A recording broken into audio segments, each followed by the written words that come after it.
Ichika was the only male student in the new academic year at Infinite Stratos Academy, and for him, the first day of school felt overwhelming and nerve-wracking.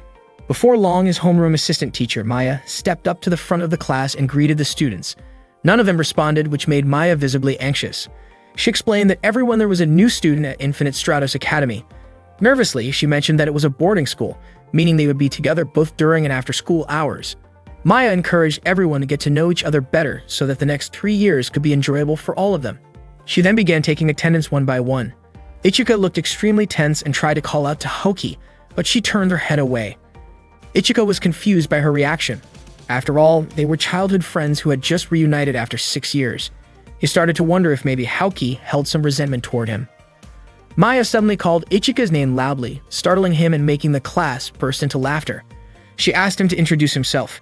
Ichika stood up, said his name, and greeted everyone, but most of the students stared at him coldly. He figured that if he kept quiet, they might assume he was gloomy or antisocial.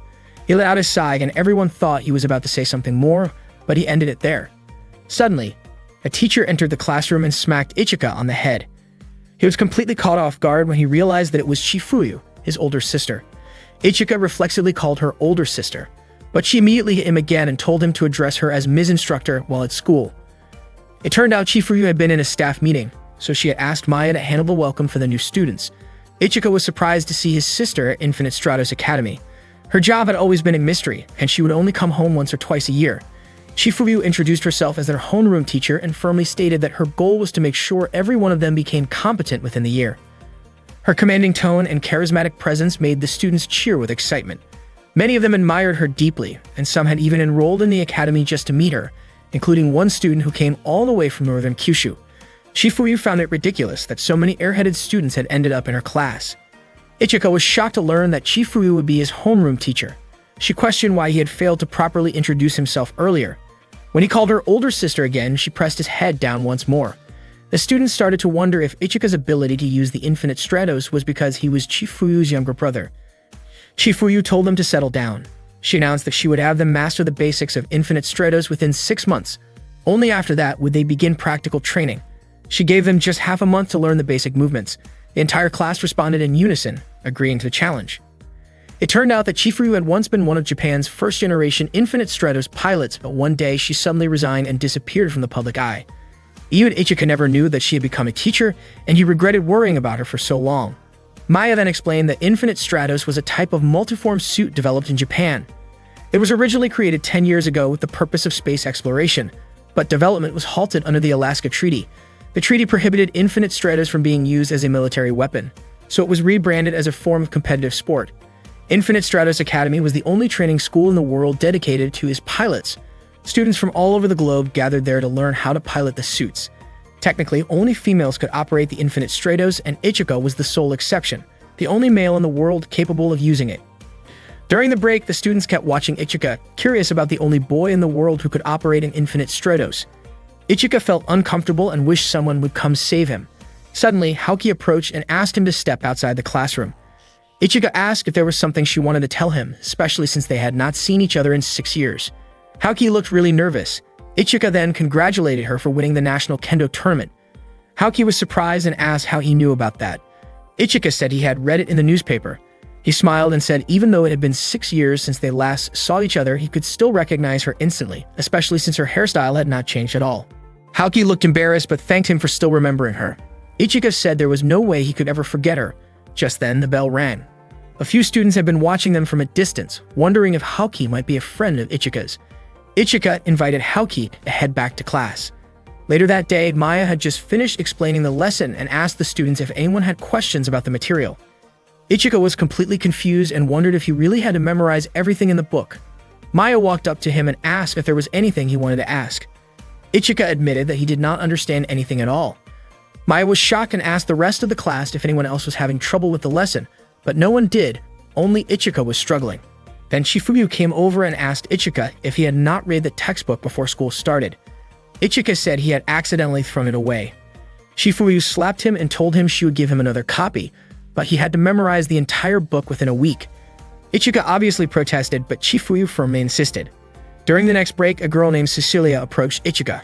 Charlotte was surprised by how Ichika responded. It came off as a bit rude. Ichika admitted that he did not recognize Cecilia. She was confused as to how he did not know who she was, considering she was the representative of the United Kingdom and had scored the highest on the entrance exam. Ichika then asked what country representative even meant. Cecilia was stunned and wondered if Japanese boys simply lacked basic general knowledge. Ichika asked again what a country representative was, and Cecilia explained that it referred to elite candidates chosen to represent their nation as Infinite Stratos pilots.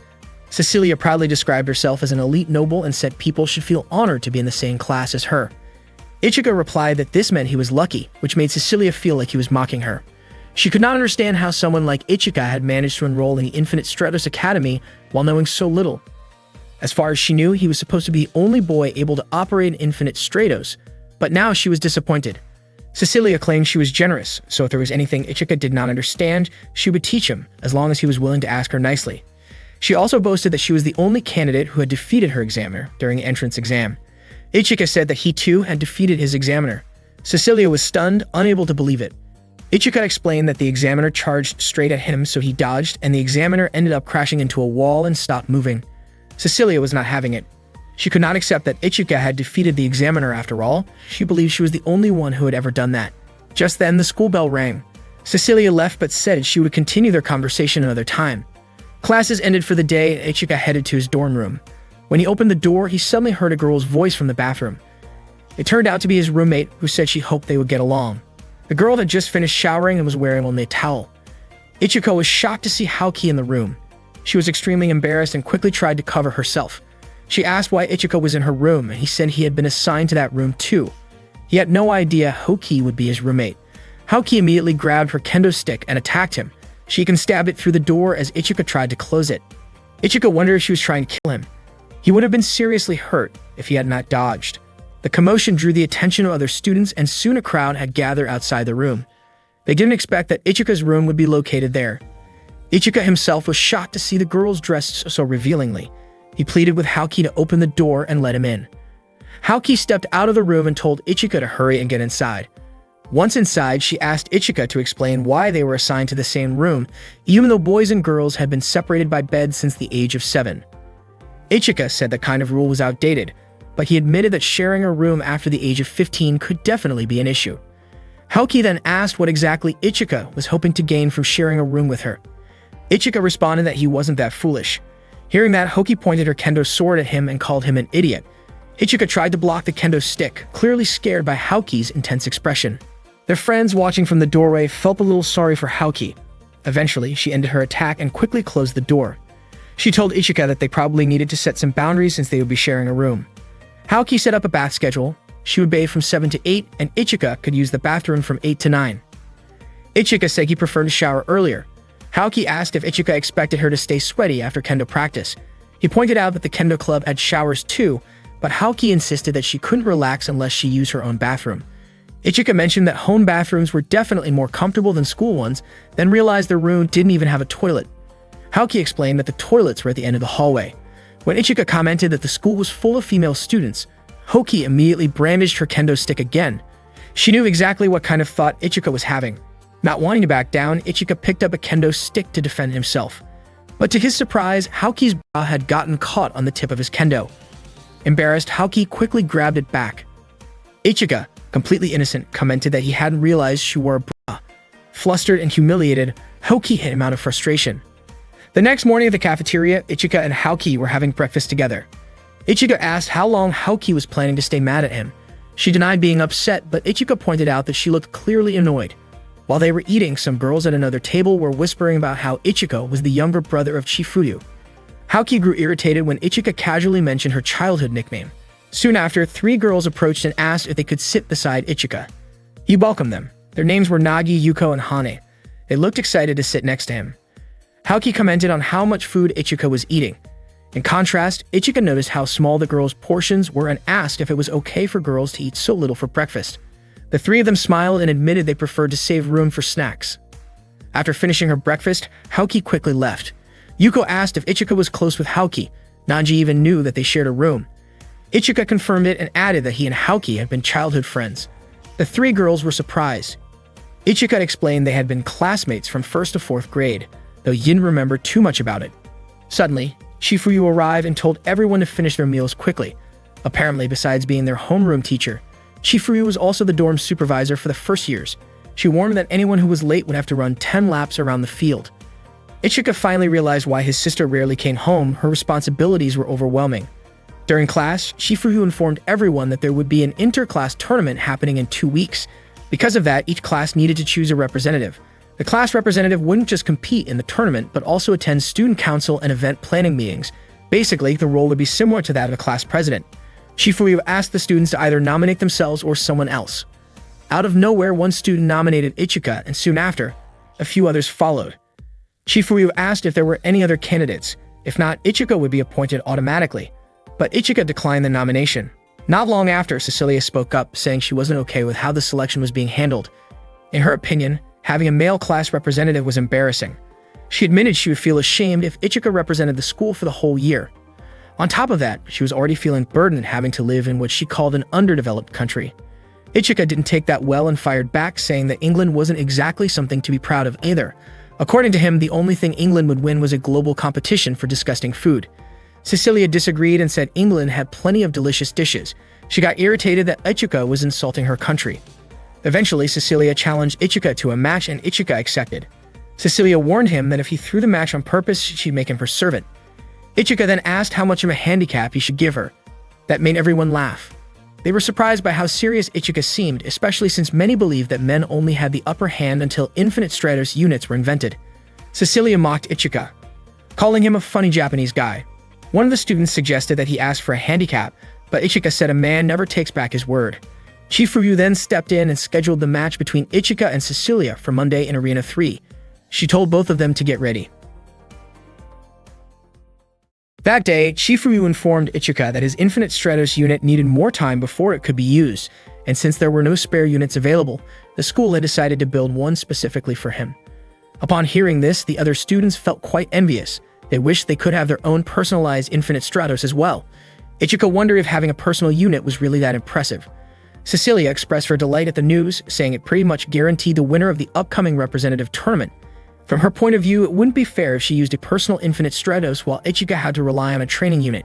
This surprised Ichika, who had just learned that Cecilia also had her own personal unit. Cecilia explained that as a representative of the United Kingdom, she'd been granted one. She also mentioned that only 467 Infinite Stratos units existed in the world, and only the elite among the elite were given personal ones. Ichika was shocked to hear that there were only 467 units. Shizune stepped in to explain that the core technology inside each Infinite Stratos had never been made public. That was why only 467 existed. All the cores had been created by Professor Thabane, Haoki's older sister. The core technology remained a complete mystery, and no one other than Professor Thabane had been able to replicate it. Unfortunately, Thabane had refused to produce more than the original set. Because of this, countries, companies, and organizations had to make do with the limited number of cores available to them for research and development. Chifuryu then explained that personal Infinite Stratos units were normally only given to those working for governments or owned by major corporations. However, due to Ichika's unique status, he would be receiving a personal unit for data collection purposes. Shizune asked Chifuryu if Haoki was really related to Thabane, and Chifuryu confirmed that Haoki was her younger sister. The students were shocked. They had a hard time believing it, especially since Professor Thabane had gone missing and was being sought after by several countries and organizations. Naturally, they asked Haoki if she knew where Thabane was. With a sharp tone, Haoki responded that she had no idea where Thabane had gone. And honestly, she didn't care. Haoki made it clear that she was not her sister, and there was nothing she could tell them. At that point, Chifuryu instructed Maya to begin the lesson. Ichika couldn't help but wonder if something was off in Haoki's relationship with her older sister. During the lesson, Maya explained that Infinite Stratos units protect their pilots using a special energy shield. Each unit possesses something similar to a consciousness, allowing them to communicate with their pilot. Over time, the unit would gradually become more familiar with the pilot's thought patterns. While Maya was giving this explanation, Ichika couldn't understand a word and kept glancing at Haoki from time to time. Maya told the class to think of their Infinite Stratos unit as a partner. Yuko then asked if by partner, she meant something like a romantic relationship. Maya wasn't sure. She admitted she didn't have the experience to answer and that she was curious about it herself. At that moment, Ichika finally realized what it was like to attend an all-girls school. During lunch break, Ichika invited Haoki to eat together, but she ignored him. So he invited a few other classmates instead. Yuko, Hane, and Nagi happily accepted. Ichika said it would be more fun to get along with classmates, but Haoki still refused to join. Ichika tried to tug her along, but she resisted. Jokingly, Ichika teased that if she wouldn't walk, he might have to carry her. Haoki looked visibly upset and suddenly threw Ichika to the ground, which surprised the surrounding students. Ichika commented that Haoki had gotten even stronger, but Haoki shot back saying that Ichika was just getting weaker. According to her, what she had just done was simply a new trick she had picked up from her kendo training. Naji, Hane, and Yuko quickly left the area, clearly intimidated by what they had just seen. Ichika then grabbed Haoki's arm and insisted they eat lunch together, and after some hesitation, Haoki agreed. When they got to the cafeteria, Ichika gently told her not to be so self-centered all the time, which confused Haoki. He explained that what was actually on his mind was her. Ichika reminded her that he had been taken care of by Haoki's family, and since they were childhood friends who trained in the same martial art, it was only natural that he cared about her. After that, they started looking for an empty table to sit and eat together. While they were eating, Ichika asked Haoki to teach him more about Infinite Stratos. He admitted that if things kept going the way they were, he would probably lose to Cecilia without even putting up a fight. Haoki, however, blamed Ichika for getting himself into that kind of trouble. Ichika even went as far as pleading with her to help. Just then, a senior student from Class 3 approached and offered to teach Ichika about Infinite Stratos. She mentioned she knew he was still a beginner, and that he was scheduled to fight Cecilia soon. Haoki quickly stepped in and declared that she would be the one to train Ichika. The senior scoffed, saying that Haoki was just her first year, while she was already in her third year. But Haoki calmly replied that she was Thabana's younger sister, so that it shouldn't be a problem. Hearing that, the senior backed off and left. Ichika felt relieved and thankful that Haoki agreed to help him. Later that day, Ichika and Haoki were practicing kendo together, but Ichika was struggling to keep up. Haoki was confused about why Ichika was performing so poorly and asked what club he had joined during middle school. Ichika confessed that he went straight home every day and had missed a single day of school for 3 years. Haoki decided she would retrain him from the beginning, saying that this issue was more urgent than Infinite Stratos itself. She told Ichika she would train him for 3 hours after school every day. Although Ichika said he still needed to learn about Infinite Stratos, Haoki insisted that his current condition was way more serious.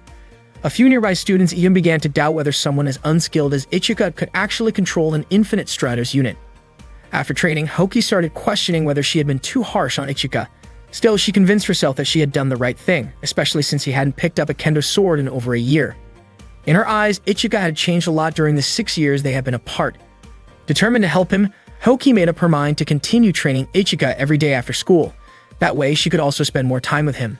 But then she grew embarrassed by her own thoughts and brushed them aside, trying to convince herself that she was doing all of this simply out of frustration with someone who wasn't taking martial arts seriously. A week later, the Infinite Stratos match between Ichika and Cecilia was about to begin. Ichika turned to Haoki and asked why she hadn't taught him anything about Infinite Stratos during their week of training. They had only practiced kendo the entire time. Haoki looked away and said that the unit Ichika was supposed to use hadn't been available yet.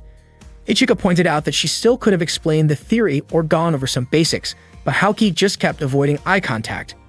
At that moment, they were watching Cecilia's personal Infinite Stratos unit on the monitor. Soon after, Maya came in and announced that Ichika's own unit was ready. Shifuyu instructed him to get in immediately, noting that they didn't have much time.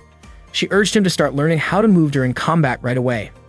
Then Ichika's personal Infinite Stratos unit was revealed. It was called Byakushiki. Shifuyu told him to suit up immediately and begin adjusting to how it moved in battle. Ichika reached out and touched Byakushiki, and right away something felt different compared to the first time he had ever come into contact with an Infinite Stratos. As his hand rested on it, he began to understand what it was and why it existed. He also started to connect with it on a deeper level. Shifuyu asked him to relax his back as if he were sitting down, since the system would automatically adjust itself to him. Byakushiki then began to boot up and access its system. Maya provided some background information explaining that Cecilia's Infinite Stratos was called Blue Tears.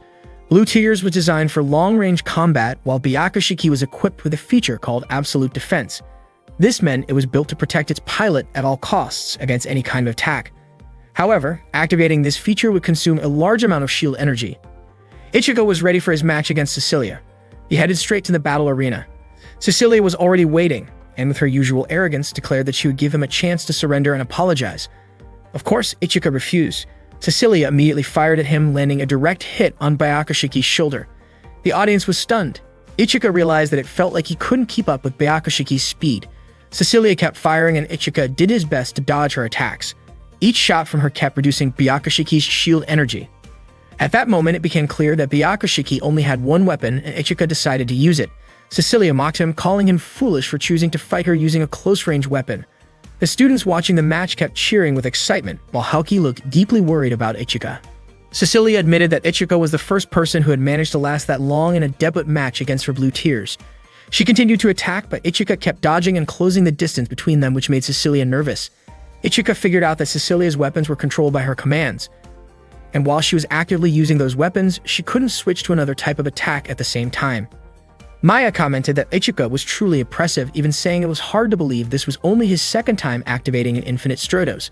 However, Shifuyu felt Ichika might be getting too confident. She noticed that he kept moving his left hand, a habit he usually displayed when he had made a small mistake. At that point, Haoki was visibly worried about him. There were only 2 shots left coming at Ichika. He knew Cecilia was keeping her distance, but he also believed that he had the upper hand if the fight came down to close combat. Unfortunately, Cecilia still had another attack left and quickly launched it. The hit looked like it struck him directly, but Byakushiki suddenly shifted form and shielded Ichika. Everyone watching was shocked as Ichika's Infinite Stratos transformed. A system notification appeared in front of Ichika, letting him know that a change had occurred. Cecilia was surprised to learn that Ichika had been fighting in default configuration mode the entire time. Ichika didn't fully understand what was going on, but in that moment, he felt like Byakushiki had finally become truly his. Byakushiki then revealed a new weapon, Yukira Type 2, the same type used by Chifuyu. Ichika acknowledged himself that he had the most amazing older sister in the world, but he also knew it was time to stop relying on her to protect him all the time. From now on, he had to protect his family too. To start, he had to defend her reputation because in his eyes, Shifuyu wouldn't look cool if her little brother ended up being a loser. Frustrated, Cecilia launched a barrage of shots at him, but Ichika deflected them with ease and quickly closed in for a close-range attack. Just before his Yukira could strike her, Byakushiki's shield energy finally ran out, meaning the match had come to an end. As a result, the winner was declared to be Cecilia. The announcement shocked the audience, who had been captivated by the intense match. After the match, Ichika met with Shifuyu and asked why he had lost. Shifuyu explained that it was because Ichika had used an anti-shield attack, which happened as a result of fighting without fully understanding the function of his weapon. Ichika then asked what exactly an anti-shield attack was. Shifuyu told him that an attack capable of penetrating the enemy's shield and directly hitting the pilot was a special ability of Yukira. In fact, she added, Yukira's attacks drained Byakushiki's energy in order to be executed. That weapon, she revealed, had been the key to her victory in the first Mondo Grosso. Hearing this helped Ichika understand why Byakushiki's shield energy had been depleted. Maya explained that an Infinite Stratos battle ends when one side runs out of shield energy. The anti-shield ability could defeat an opponent by draining the user's own shield energy, making it a double-edged sword. Shifuyu pointed out that in other words, Ichika's Infinite Stratos had its flaws. No was ever perfect, each one came with its own drawbacks. However, Ichika's had a stronger offensive capability compared to the others. At that time, Byakushiki was in standby mode, but it could activate at any moment if Ichika called for it.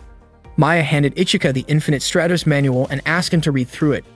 After that, Ichika walked alongside Haoki. He was curious why she was staring at him.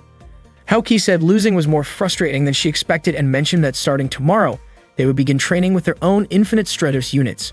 She asked if Ichika wanted her to teach him. Ichika admitted he felt more at ease around Haoki than with any of the other girls, not only because she was the band's younger sister, but also because he believed she knew a lot about Infinite Stratos. Hearing this made Haoki a bit flustered, but she agreed to help and told him to make some time during the day starting tomorrow so she could teach him. Meanwhile, Cecilia was taking a bath, still thinking about the match earlier. The emotions she felt weren't exactly pleasant. Even though she had technically won the match, she had to admit that Ichika's abilities were impressive.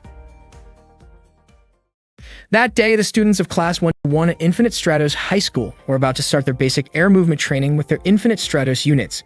Shifuyu asked Ichika and Cecilia to demonstrate first. Cecilia stepped up right away and effortlessly activated her Infinite Stratos from the earring she wore. Ichika followed but seemed to have some trouble. Shifuyu pointed out that it should take less than a second for a pilot to activate their unit. Ichika focused, and after a short delay, he finally managed to activate Byakushiki. Afterward, Shifuyu instructed both Ichika and Cecilia to take flight. Cecilia soared through the air with impressive speed, while Ichika followed behind her. Shifuyu commented that Ichika was too slow. According to her, Byakushiki should have been faster than Cecilia's unit based on its specs. Ichika looked confused. He thought he had already imagined how to control it. However, Cecilia told him that simply imagining it was not enough. It would be better if he tried to find a method that truly worked for him. Ichika admitted that he did not fully understand how to fly and wasn't even sure how his own unit was able to fly at all. Hearing that, Cecilia offered to help him after school. Not long after, Chifuryu instructed them to dive and come to a quick stop. Cecilia executed the maneuver flawlessly. Ichika admitted she was amazing and gave it a try himself. However, as he attempted to land, Ichika lost control and crashed to the ground. Haoki, Maya, and Chifuryu quickly rushed to check on him. Ichika said he was in pain and Haoki looked relieved that he was okay. Chifuryu, however, was puzzled about what Ichika had done to leave such a hole in the ground. Ichika apologized while Haoki expressed her disappointment that he had not mastered anything she had tried to teach him. Suddenly, Cecilia came over to check on him, surprising Ichika with her concern. Cecilia was relieved he was safe and suggested that he go to the student infirmary just to be sure. Haoki disagreed, saying that because Ichika had been using an infinite Stratos, he wouldn't get hurt that easily. Cecilia responded that worrying about others was only natural. The two of them then started arguing, criticizing each other in front of everyone. Ichika was baffled about why they could never seem to get along. The next day, Class 1-1 held a small celebration for Ichika, who had been chosen as their class representative. Ichika was confused about why he had been selected. It turned out that Cecilia had declined the position. Although Ichika had lost their match, she believed that he deserved the role because he had managed to challenge her properly. She had reflected on her behavior that day and realized it caused too much chaos, and chose to step back so Ichika could take the spot instead.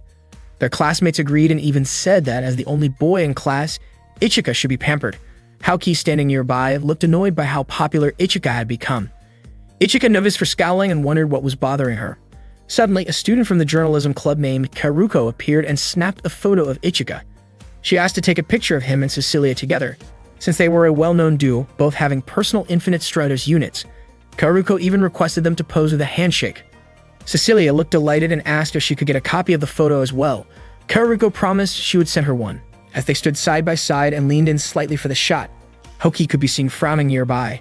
Right as Karuko prepared to take the picture, all the other students suddenly joined in, crowding the frame. Cecilia was visibly annoyed. They had all jumped in to prevent her from getting a solo shot with Ichika. That night in their dorm room, Haoki mentioned that Ichika must have enjoyed the day. Ichika admitted he was exhausted and asked if she would enjoy being in his position. Haoki frowned and threw a pillow at him. Ichika was confused by her reaction. She said she wanted to change into her sleepwear and asked him to turn around. Ichika suggested that next time she should change while he was brushing his teeth. Haoki quickly pulled the curtain between their beds and changed clothes. Meanwhile, Ichika, nervously aware of what was happening, sat still until Haoki finished putting on her kimono. When she was done, Ichika noticed the sash she was wearing and commented that it looked new. Haoki didn't expect Ichika to be that observant, but of course he had noticed. He looked at Haoki every single day. That night, Haoki invited Ichika to go to sleep and turned off the lights in the room. Before they dozed off, she apologized to him for being so difficult lately. Ichika told her it didn't bother him at all. The next day in class, the students were buzzing with news that the class representative of 1-2 had been replaced because of a transfer student. Yuko mentioned that the new student came from China. With full confidence, Cecilia guessed that they were probably looking for someone strong enough to compete with her. Ichika became curious. Was this new student really that powerful? Shizune didn't think so. She said it was unlikely because only students from classes 1-1 and 1-4 had personal Infinite Stratos units. But just then, the girl entered the classroom announcing that the new class 1-2 representative did in fact have her own IS, so class 1-1 wasn't going to win that easily. To Ichika's surprise, he recognized her. The girl's name was Lingyan, and she was the transfer student from China. Lingyan stepped forward and boldly declared the challenge to the class. Cecilia couldn't believe how casually Lingyan was acting around Ichika. Ichika, confused by her behavior, asked why she was trying so hard to act cool. That wasn't like her at all. Lingyan got annoyed, but before things escalated, Chifuryu suddenly knocked her lightly on the head and reminded her that it was time for homeroom. She told Lingyan to head back to her own classroom so she wouldn't cause a distraction 1-1. Lingyan left reluctantly, clearly not finished with Ichika just yet. Later during lunch in the cafeteria, Ichika ran into Lingyan again. He was still surprised that she had become her country's representative and now stood in for class 1-2. He asked why she hadn't told him beforehand. Lingyan said that if she had told him in advance, their reunion wouldn't have been nearly as dramatic. Ichika then asked if she still felt awkward around Chifuryu. Lingyan admitted that it wasn't awkward, they just didn't get along very well. As she ordered a bowl of ramen, Ichika wasn't surprised at all. She had always loved ramen. He asked how she had been during the year they hadn't seen each other. The other students from class 1-1 started to get irritated watching Ichika and Lingyan chatting so closely. They kept glancing over at the two of them, obviously not pleased. Ichika asked when Lingyan had become her country's representative. She said she was shocked when she first saw Ichika on the news. Ichika himself couldn't believe he had ended up at Infinite Stratos either. Lingyan mentioned that she had heard about what happened during Ichika's entrance exam, how he had accidentally activated an Infinite Stratos. She asked how that even happened. Ichika explained that the entrance test was held in a building with lots of rooms. He got lost and tried to ask the staff for help, but didn't understand their directions. He ended up wandering around until he stumbled into a room with an IS unit inside. Out of curiosity, he touched it, and to everyone's shock, it activated. Moments later, people rushed in and told him he wasn't supposed to be there. Since men aren't supposed to be able to operate as units, they were stunned when they realized the machine had responded to him. A lot happened after that, and eventually, Ichika was admitted to Infinite Stratos Academy. Lingyan was surprised to hear how it all unfolded. Then, out of nowhere, Haoki and Cecilia showed up. They wanted to make sure, was Ichika dating Lingyan? Lingyan was caught off guard, and Ichika quickly explained that they were just childhood friends. He added that Lingyan had transferred away not long after Haoki had left their school. Ichika introduced Haoki to Lingyan, explaining that Haoki was his first childhood friend and Lingyan was the second. That made Haoki genuinely happy. She felt valued by Ichika. Lingyan then greeted Haoki and said she hoped they could get along from now on. Cecilia introduced herself as the representative from the United Kingdom. She also shared that she and Ichika had competed for the position of class representative. Unfortunately, while Cecilia was explaining all this in detail, Lingyan completely ignored her, which made Cecilia visibly annoyed. Instead of responding, Lingyan invited Ichika to train with her. She openly admitted that she wasn't interested in anything Cecilia was saying, which only made Cecilia angrier. At that moment, Haoki stepped in and mentioned that helping Ichika train had become her responsibility. Cecilia responded by saying she didn't need any help from someone from a rival class, but Lingyan said she simply wanted to talk to Ichika and suggested that the two of them should leave together. Cecilia was clearly irritated and called Lingyan arrogant, especially since she had joined later than the rest. However, Lingyan pointed out that she had known Ichika longer than Cecilia had. Not wanting to be outdone, Haoki claimed that she had actually known Ichika the longest and even mentioned that he used to come over to her house for meals. Lingyan then revealed that Ichika had also frequently come to her house for meals back in their grade school days. Haoki and Cecilia immediately turned to Ichika, asking for an explanation. Ichika clarified that he had only eaten at Lingyan's family restaurant. Haoki and Cecilia were relieved to hear that the place he visited was just a restaurant owned by Lingyan's family. Ichika then asked how Lingyan's father was doing, and she said he was doing well. After that, Lingyan said she would see him again after finishing her training and walked away. After school, Ichika trained in Infinite Stratos with Haoki. Haoki had recently been granted permission to use an Infinite Stratos unit for training purposes, and starting that day, she would be the one helping Ichika train. The unit Haoki used was called Uchigen, a mass-produced Japanese model. Cecilia was surprised that Haoki had received approval that easily. Haoki told Ichika to start a long-range battle with her, and he immediately drew his sword. Just then, Cecilia activated her own Infinite Stratos and said that she would be the one to train him instead. The training continued into the evening. After they finished, Ichika felt completely exhausted. Haoki remarked that it was no surprise since he rarely exercised. Ichika admitted that the fatigue came from having to fight against two people. Haoki then walked off and invited Ichika to head back to the dorms. Ichika asked her to go ahead, as he still couldn't move his body properly. Haoki agreed and left first, mentioning that she needed to shower. Still resting, Ichika thought about how this kind of training would probably continue until the upcoming class battle. Not long after, Lingyan showed up and offered him a sports drink. Ichika hadn't expected her to be waiting for him. Lingyan seemed relieved to have a moment alone with him and asked whether he had felt lonely without her around. Ichika admitted that losing a friend would definitely make him feel lonely, but that wasn't quite what Lingyan meant. She thought Ichika might want to talk to her about something deeper, especially since she was a childhood friend who had suddenly come back into his life. Instead, Ichika asked whether she had contacted any of their old middle school friends, saying they would be happy to hear she had returned. That clearly wasn't the response Lingyan was hoping for. Ichika didn't continue the conversation and said he wanted to go back to his room, thinking Haoki was probably done showering. Lingyan then asked what kind of relationship he had with Haoki. Ichika explained that Haoki was his first childhood friend and Lingyan was the second. Confused, Lingyan asked what childhood friends had to do with taking a shower. Ichika explained that he was sharing a room with Haoki because the school couldn't arrange a separate room for him. He added that he was actually thankful to be sharing a room with someone he already knew. Otherwise, he might have had trouble sleeping due to nerves. Hearing this, Lingyan grew quiet. Then, all of a sudden, she asked Haoki to switch rooms with her. Haoki, clearly confused, asked why they needed to switch rooms in the first place. Lingyan was convinced that Haoki would definitely not be comfortable sharing a room with a guy. Haoki admitted that she never said anything like that, especially regarding her situation with Ichika. Lingyan told her not to worry because she and Ichika were childhood friends. Ichika, of course, didn't want to get involved in that matter. Still, Haoki refused to switch rooms and firmly told Lingyan to go back to hers. Lingyan then asked Ichika if he remembered the promise they made back in grade school. Haoki became annoyed because Lingyan ignored what she had just said. She quickly drew her kendo sword toward Lingyan. In response, Lingyan activated part of her arm to block it. Lingyan pointed out that Haoki's strike could have been dangerous if her opponent wasn't protected. Haoki then put her sword away, and Ichika and Lingyan continued discussing the promise they had mentioned earlier. Ichika thought the promise was about Lingyan saying she would cook sweet and sour pork for him every day if he said she was good at cooking. To him, that kind of deal sounded great, like getting treated to food every day, which was perfect for a single guy. Lingyan immediately slapped him and called him rude for forgetting a promise he made to a girl. Ichika was confused about why she was so mad. Lingyan was upset because Ichika misunderstood the meaning of that promise. When Ichika asked her to explain what it actually meant, she couldn't bring herself to say it directly. Instead, she proposed that whoever won the class versus class match next week could ask the loser for one favor. Ichika agreed. If he wanted, she had to tell him what the promise really meant. After that, Lingyan walked away and Haoki looked annoyed at Ichika. That day was the day of the class versus class match. In the first round, Class 1-1, represented by Ichika, would face Class 1-2, represented by Lingyan. Lingyan's Infinite Stratos was called Shenlong, which was a close combat type, similar to Ichika's Byakushiki. Cecilia reminded Ichika not to drop his guard. Haoki told him to stay calm and assured him that if he fought like he did during training, he would win. Before long, Ichika and Lingyan headed to the arena. Right before the match began, Lingyan told Ichika that if he apologized for what happened, she would go easy on him. Ichika refused and told her to just come at him with everything she had. Lingyan warned him that a supposedly invincible is like Byakushiki wasn't truly perfect.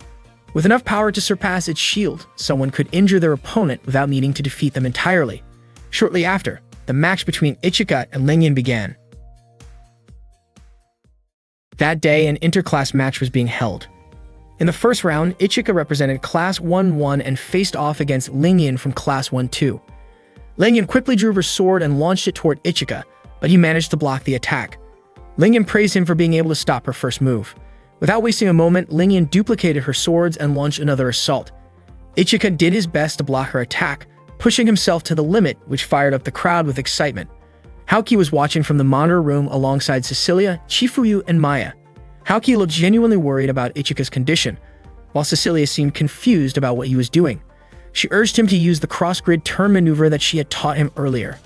At that moment, Lingyan fused her two swords and spun them around, preparing for another strike. All Ichika could do was wait for the right moment and dodge slightly.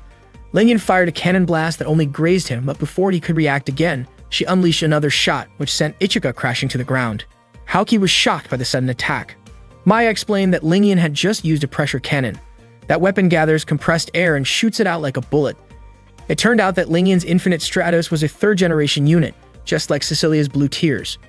Ichika tried to get back on his feet, but Lingyan kept firing at him repeatedly. He managed to dodge the incoming shots skillfully, even though the dragon cannon's bullets were invisible to the naked eye. Maya suspected that the cannon didn't have a fixed firing angle, meaning it had almost no blind spots. At that point, Ichika realized he needed to take the offensive or else Lingyan would eventually overpower him. He planned to use the same weapon that Chifuyu had once used. During a previous training session, Ichika had asked if Yukira was the only weapon compatible with Byakushiki. According to Chifuyu, it was all he needed to win. One clean strike would be enough.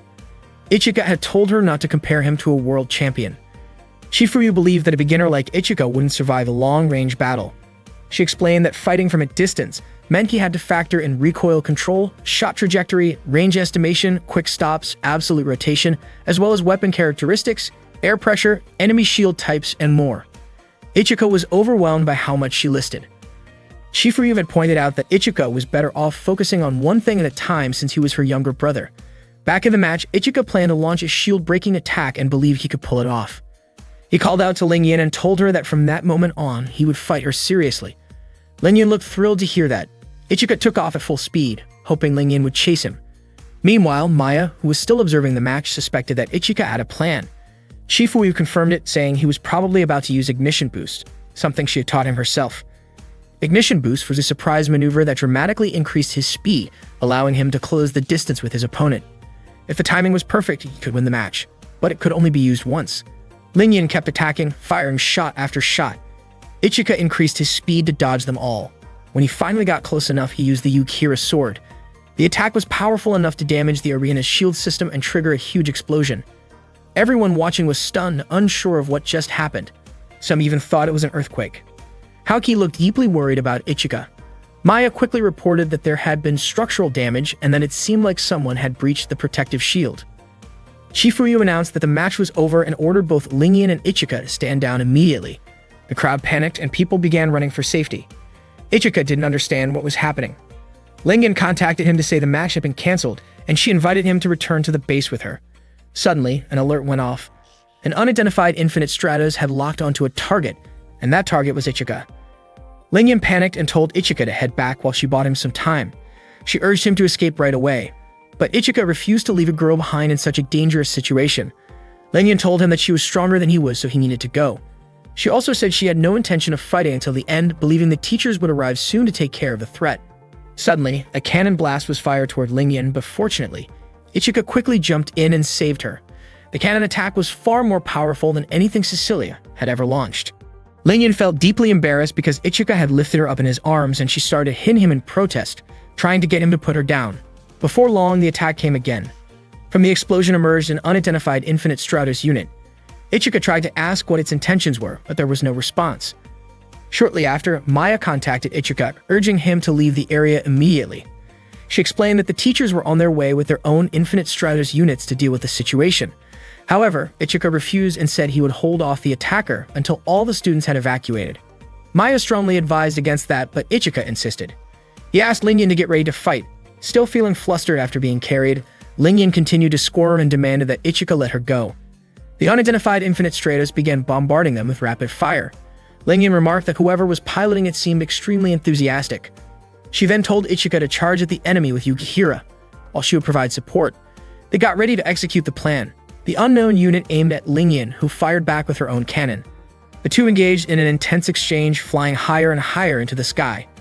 During the battle, Maya kept trying to contact Ichika and Lingyan, but there was no response.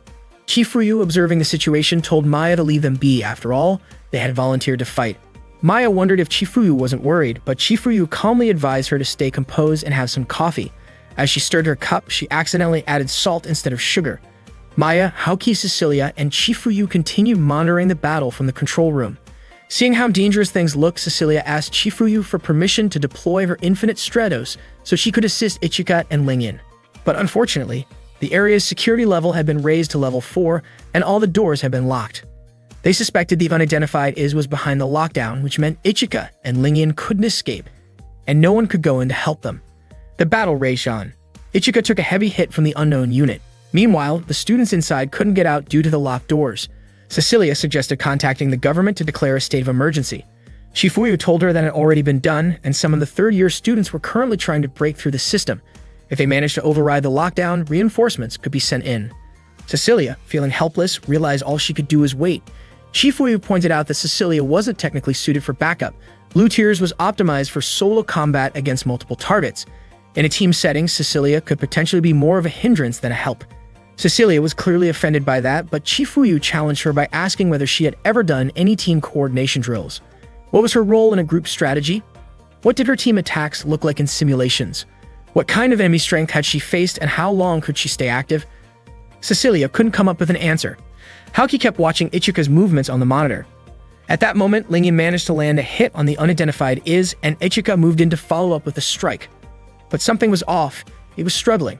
Lingyan couldn't understand why Ichika wasn't hitting the target properly, especially since this was the 4th time they had attempted their coordinated attack. By that point, the shield energy of Byakushiki was running dangerously low. Ichika only had enough power left to use his shield-piercing attack one more time. The unidentified Infinite Stratos continued to rain down gunfire on them, and all they could do was dodge. Lingyan said they couldn't beat the opponent without a solid plan. Ichika told Lingyan to run, but she firmly refused. As a national representative, she couldn't just leave him behind. Ichika then asked her to cover him from the rear. Hearing that, Lingyan became flustered and embarrassed, so much so that she almost got hit by an incoming attack. The unknown Infinite Stratos kept firing at them, and the two tried their best to dodge the relentless assault. Suddenly, the machine halted. Ichika suspected that the might be unmanned. At first, Lingyan didn't believe him. But as she thought about it, she realized that the never attacked when they were speaking, almost as if it was listening in on their conversation. Even then, Lingyan was skeptical. To her knowledge, all IS units were designed to be operated by a pilot. An unmanned version shouldn't even exist. Ichika then posed a question. What if the IS really didn't have a pilot? Lingyan asked if he thought he could win in that case. Ichika replied that if it was truly unmanned, then he wouldn't have to hold back. Meanwhile, Hoki tried to break out of the building to help Ichika. At that moment, Ichika considered using his Yukira Type 2's most powerful attack, Riryaku Byakuya. According to him, the weapon was far too strong to be used during training or practice battles. But if he was up against a pilotless IS, then there would be no need to hold back. Unfortunately, Lingyan pointed out that none of Ichika's attacks had landed so far. Ichika promised that this time his strike would hit its target. He asked Lingyan to fire her cannon at full power toward the enemy once he gave the signal. Just as Ichika was about to move, Haoki suddenly shouted for him to defeat the machine. The unknown IS immediately turned its attention to her and began charging its weapon. Ichika quickly told Haoki to run and at the same time instructed Lingyan to carry out their plan. He then asked Lingyan to shoot at him. When her cannon fired in his direction, Ichika absorbed the transformation energy and dashed forward, unleashing a full-powered slash at the IS. He did it for Chifuryu, Haoki, Lingyan, and everyone at the IS Academy. His attack landed successfully, but Ichika was hit hard in the process. As the enemy machine began to weaken, it slowly approached the unconscious Ichika lying on the ground. Just as it got close, a long-range shot blasted it away. It was Cecilia. Haoki was shocked. She hadn't even realized Cecilia had arrived. Ichika asked Cecilia to finish it off. With her long-range attack, she managed to take it down. Ichika told her he knew she could do it, and Cecilia's face turned red with embarrassment after hearing his praise. Suddenly, an alert blared. The enemy was reactivating. IS stood back up and aimed its weapon again. Without hesitation, Ichika charged forward to strike it head-on. After the battle, Ichika lost consciousness and was taken to the student infirmary. Lingyan stayed by his side. While sitting next to him, she leaned in slowly, about to kiss him. But just as she got close, Ichika suddenly opened his eyes, surprising her and stopping her in her tracks. He asked why she was there and why she looked so flustered. Embarrassed, Lingyan denied being panicked. Ichika then asked about the unknown IS. Lingyan told him that it was no longer moving and reassured him that he was the only one injured. Suddenly, Ichika brought up a memory. They once talked about sweet and sour pork at sunset. Back then, Lingyan told him that if she ever became a great cook, she wanted him to eat her sweet and sour pork every single day. Ichika then asked what she really meant by that. He had honestly thought she was just offering him free food. Lingyan was surprised and mentioned that someone could get better at cooking if there was someone willing to eat their food. Ichika admitted that he wanted to try Lingyan's cooking, saying that her food tasted really good and he would love to eat it again. Lingyan then told him that her family's restaurant no longer existed. It turned out her parents had divorced, and that was the reason she had to return to China. Out of nowhere, Ichika invited Lingyan to hang out with him sometime. Lingyan began to wonder if he was asking her out on a date. Just then, Cecilia entered the student infirmary to check on Ichika. As soon as she saw Lingyan there, she got annoyed and reminded her that they had agreed not to make any moves on him until he was out of bed. Not long after, Hoki arrived as well, saying that Cecilia had cut in line before her. Lingyan, clearly irritated, told both of them to leave, saying that Ichika was her childhood friend. Despite that, they continued arguing over him. Ichika then asked where Chifuryu was. None of them knew, even though she had been with them earlier. Meanwhile, Chifuryu and Maya were investigating an unidentified Infinite Stratos unit that had been detected without a pilot. Its core hadn't been registered. There were only 467 known cores in the world, but this unit wasn't among them. Maya couldn't understand how that was even possible. That day, Ichika was hanging out with Don and told him that he was currently attending a school where all the students were girls. Don figured that must be pretty fun.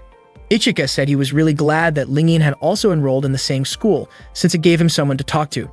He admitted that it was tough not having anyone to chat with most of the time.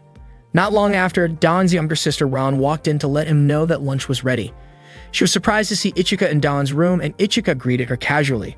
Ron quickly adjusted her clothes, clearly unaware that Ichika was there. Since Ichika had a day off from school, he had stopped by Don's place after returning home. Don reminded Ron to knock before entering someone else's room. Ron quickly told her older brother to stop talking so carelessly in front of Ichika. That day, Ichika ended up eating at Don's family restaurant. Ron encouraged him not to feel shy around her. Ichika noticed that Ron was dressed quite neatly and asked if she was heading out, maybe even going on a date, but Ron quickly denied it. Seeing how casual Ichika was, Don guessed that he probably acted the same way at school and felt kind of sorry for Lingyan. Later that evening, back at the dorm, Maya came to visit the room Ichika shared with Haoki. She informed them that room arrangements had been finalized and that Hoki would need to move out. Haoki was surprised and asked if she had to move immediately.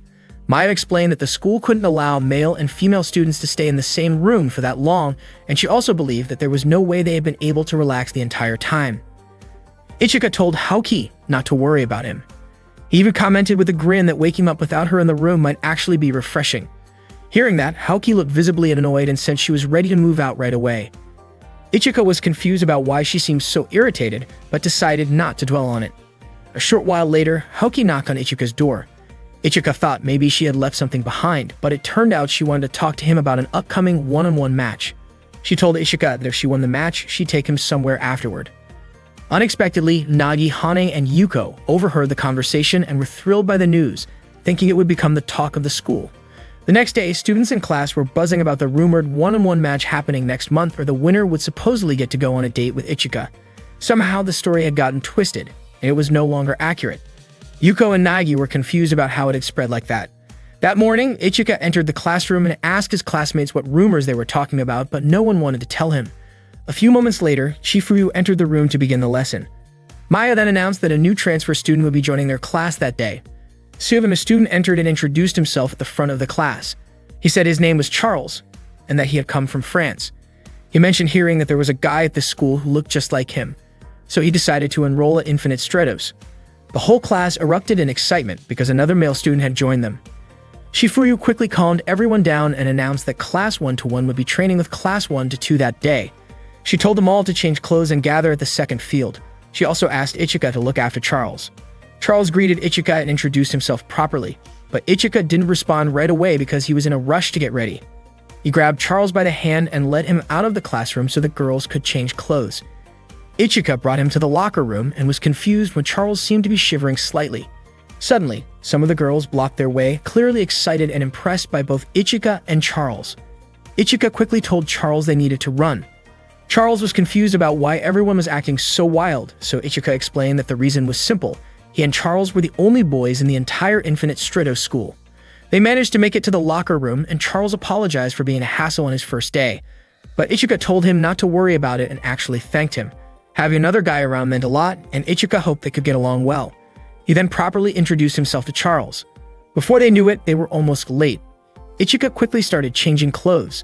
As he took off his shirt, Charles immediately turned away and covered his face in surprise. Ichika asked Charles to change clothes quickly since their supervising teacher was very strict about being on time. Charles looked nervous and asked Ichika to turn around while she changed. Ichika was a bit puzzled about how Charles could change so quickly. He mentioned that he often had trouble wearing that kind of outfit because it was too tight and could get stuck. Charles's face turned red when she heard that. Ichika noted that her outfit looked really comfortable, and it turned out to be from the Duno Corporation, which belonged to her family. Her father was the director of that company, and according to her, it was probably the biggest Infinite Stratos manufacturer in France. Ichika wasn't surprised. Her refined aura and well-mannered behavior made sense if she was the daughter of a company director. Once all the students had gathered on the field, Chifuyu began the training session. First up was a demonstration battle. Chifuyu called on Lingyan and Cecilia to step forward since both of them had their own personal Infinite Stratos units that were ready to deploy. In truth, neither of them enjoyed being the center of attention, but Chifuyu encouraged them to show some energy since this was their chance to show off in front of the whole class. That immediately lit fire under them. They got excited and were ready to go.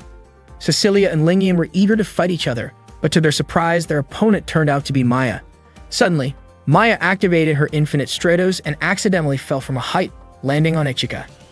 Ichika ended up on top of her, and his hand accidentally touched her chest.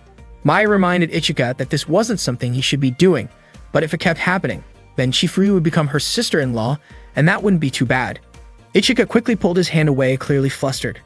Right after that, an energy blast from Cecilia nearly hit him. It turned out she had fired on purpose, clearly annoyed by what had just happened. Lingyan wasn't happy either. She threw both her swords at Ichika, but fortunately, Maya shot them down in time.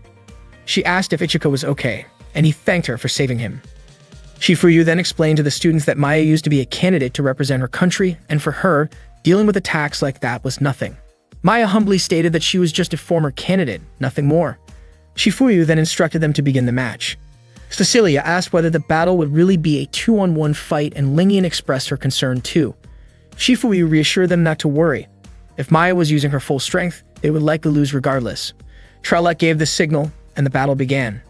Cecilia fired a series of shots at Maya, but she easily dodged them. Lingyan launched a cannon blast, but again, Maya avoided the explosion effortlessly. Meanwhile, Chief Ryu asked Charles to explain Maya's Infinite Stratos unit to the rest of the students. Charles explained that Maya was using the Rafale Revive developed by the Duno Corporation. It was one of the best second-generation Infinite Stratos units and could hold its own even against early third-generation models.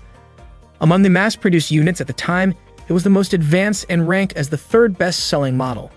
It was also highly versatile, capable of handling close-range combat, long-range attacks, and defense. Back in the fight, Maya continued to fire at Cecilia, who tried her best to dodge. In doing so, she ended up colliding with Lingyan. When the two of them were close together, Maya seized the opportunity and shot them both, knocking them out of the air. Cecilia was in disbelief as she had lost. She and Lingyan began blaming each other for the defeat. Chief Ryu stepped in and told them to show some respect to Maya, now that they had seen just how strong she really was. Afterward, Chief Ryu instructed the students to start training in groups, but leaders of each group would be the students who owned personal Infinite Stratos units. She asked them all to split up and form their groups. The students quickly moved to organize themselves. Lingyan reminded her group members to be careful and not to touch things recklessly, as someone might get hurt. Cecilia asked her group to board one at a time. Meanwhile, Haoki, who had secretly wanted to join Ichika's group, found herself annoyed by the fact that she was considered an elite even in moments like this.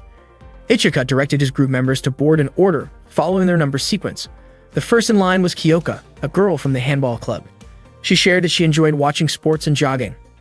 As she reached out to shake hands with Ichika, the rest of the group started to feel jealous. They quickly crowded around and offered to shake his hand too, all saying they had liked him since the first time they met.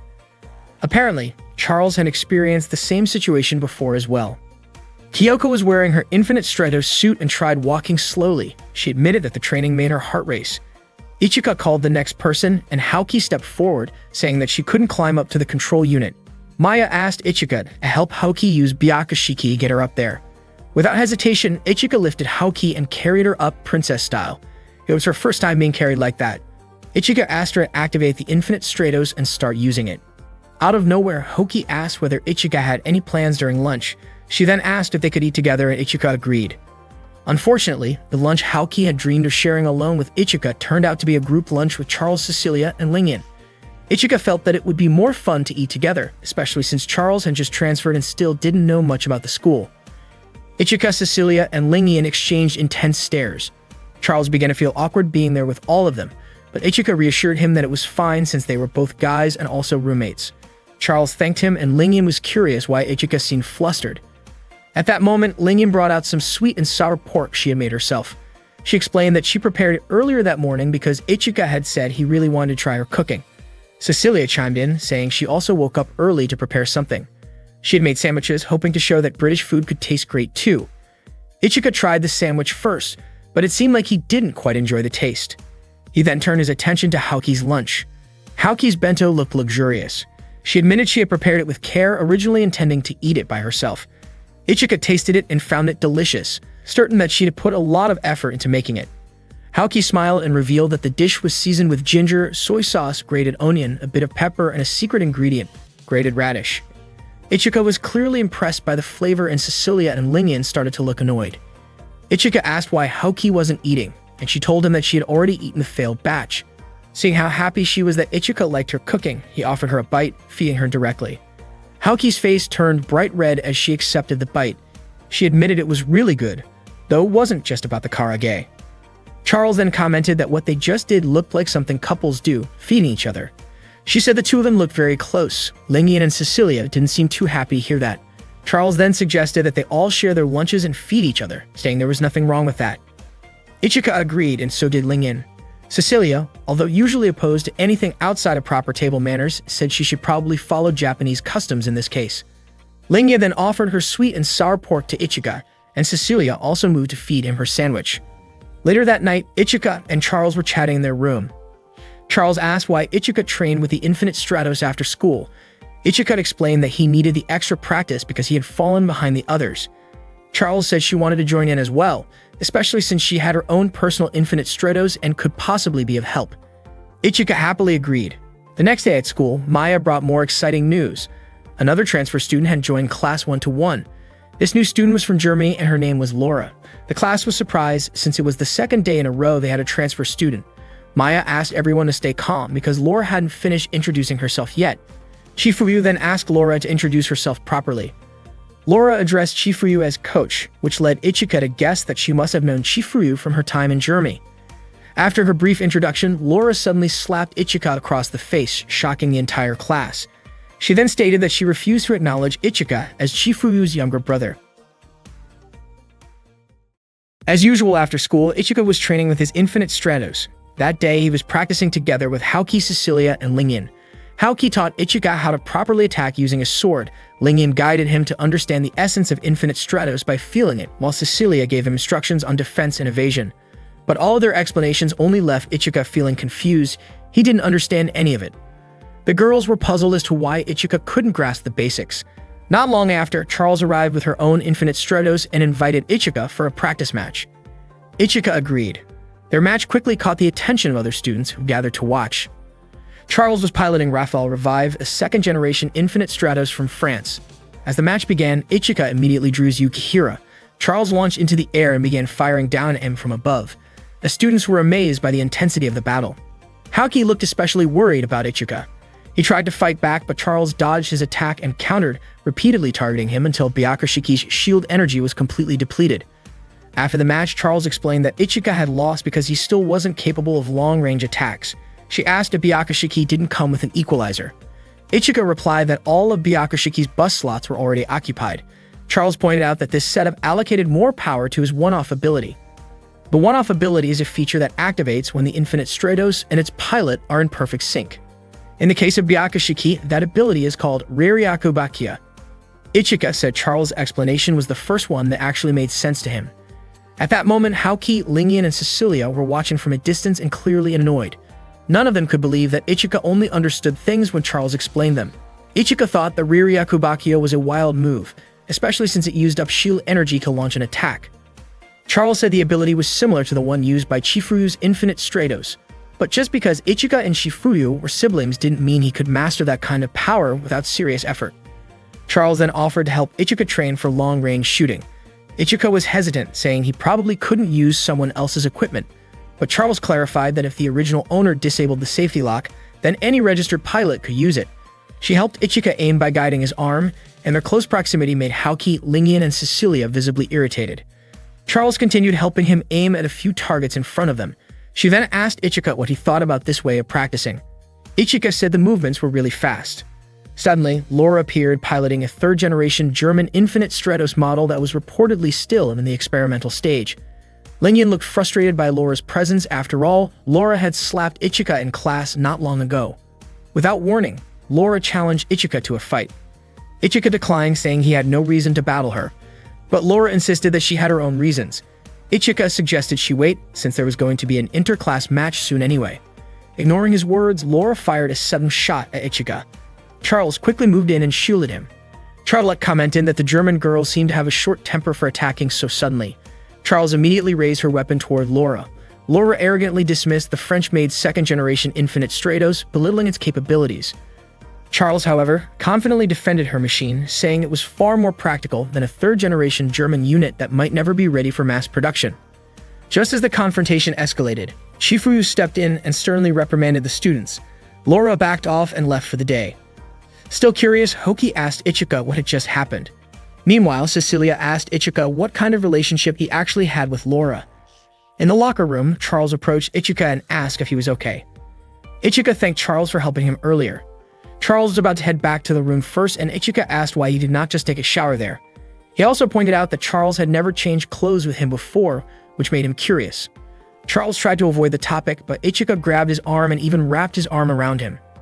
Ichika said he wished Charles would occasionally change clothes with him, but that made Charles nervous and uncomfortable. Charles suddenly shouted and ran off. Ichika was left confused, not understanding why Charles reacted that way. After changing his clothes, Ichika walked to his room, still thinking about when Laura slapped him and said she refused to acknowledge him as Chifuyu's younger brother. As he approached, he overheard Laura talking to Chifuyu, asking what she was doing in a place like that. Chifuyu explained that she had a duty to fulfill. Curious, Ichika quickly hid so he could listen in.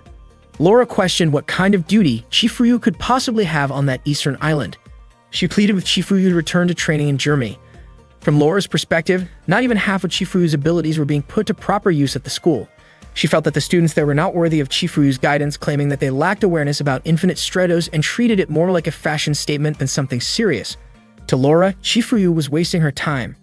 Chifuyu asked her not to say such things again.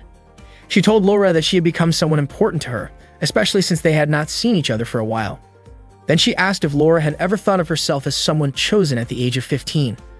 Laura was surprised to hear Chifuyu say that. Chifuyu then told her to go back to class, and Laura ran off. Unexpectedly, Chifuyu had actually noticed Ichika's presence. She said she did not approve of his habit of eavesdropping. Ichika was confused by the way his sister treated him. Chifuyu told him he should spend his free time training because with the way things were going, she was sure he would lose in the first round of the upcoming end-of-month tournament. Before she left, Ichika asked whether Laura's refusal to recognize him as her younger brother was because Chifuyu had lost her chance to win a second championship because of him. Chifuyu told him that it was in the past and there was no need to dwell on it. She then walked away. There was a past event on the day of the second Mondo Grosso Finals, the World Championship for Infinite Stratos. Ichika had been kidnapped by someone. He did not know what the kidnappers wanted from him. He was tied up and held captive. Chifuyu came to rescue him even though it meant leaving the final match. As a result, she was disqualified. She had been the undeniable favorite to win the tournament 2 years in a row, so her sudden loss caused a major uproar. To repay the German military unit that had given her Ichika's location, Chifuyu worked as a trainer for the German Infinite Stratos forces for 1 year. Ichika realized that all of this happened because of his own weakness. He felt ashamed for being such a burden as a younger brother. He thought maybe it was time he stopped relying on Chifuyu all the time. Ichika arrived at the room while Charles was in the shower. Realizing the soap was out, he decided to bring her some. Without thinking, he opened the bathroom door. Charles was, of course, shocked to see him. She quickly covered herself. Ichika noticed that her body looked more like a woman's. Charles was extremely embarrassed while Ichika quietly handed her the soap. After stepping out, Ichika finally realized what he had seen. Charles was overwhelmed with embarrassment, knowing that Ichika had seen her bare body. After the shower, they both looked awkward sitting in the room until Ichika invited her to have some tea together. He made the tea and handed it to Charles. Their hands accidentally touched and Charles got flustered. In her nervousness, she spilled the tea on Ichika's hand. He cried out in pain and quickly rinsed his hand with cold water. Charles immediately apologized and checked on his hand. As she leaned closer, Ichika pointed out that her chest was pressed against his arm. Charles was stunned and quickly turned around, calling Ichika flirtatious.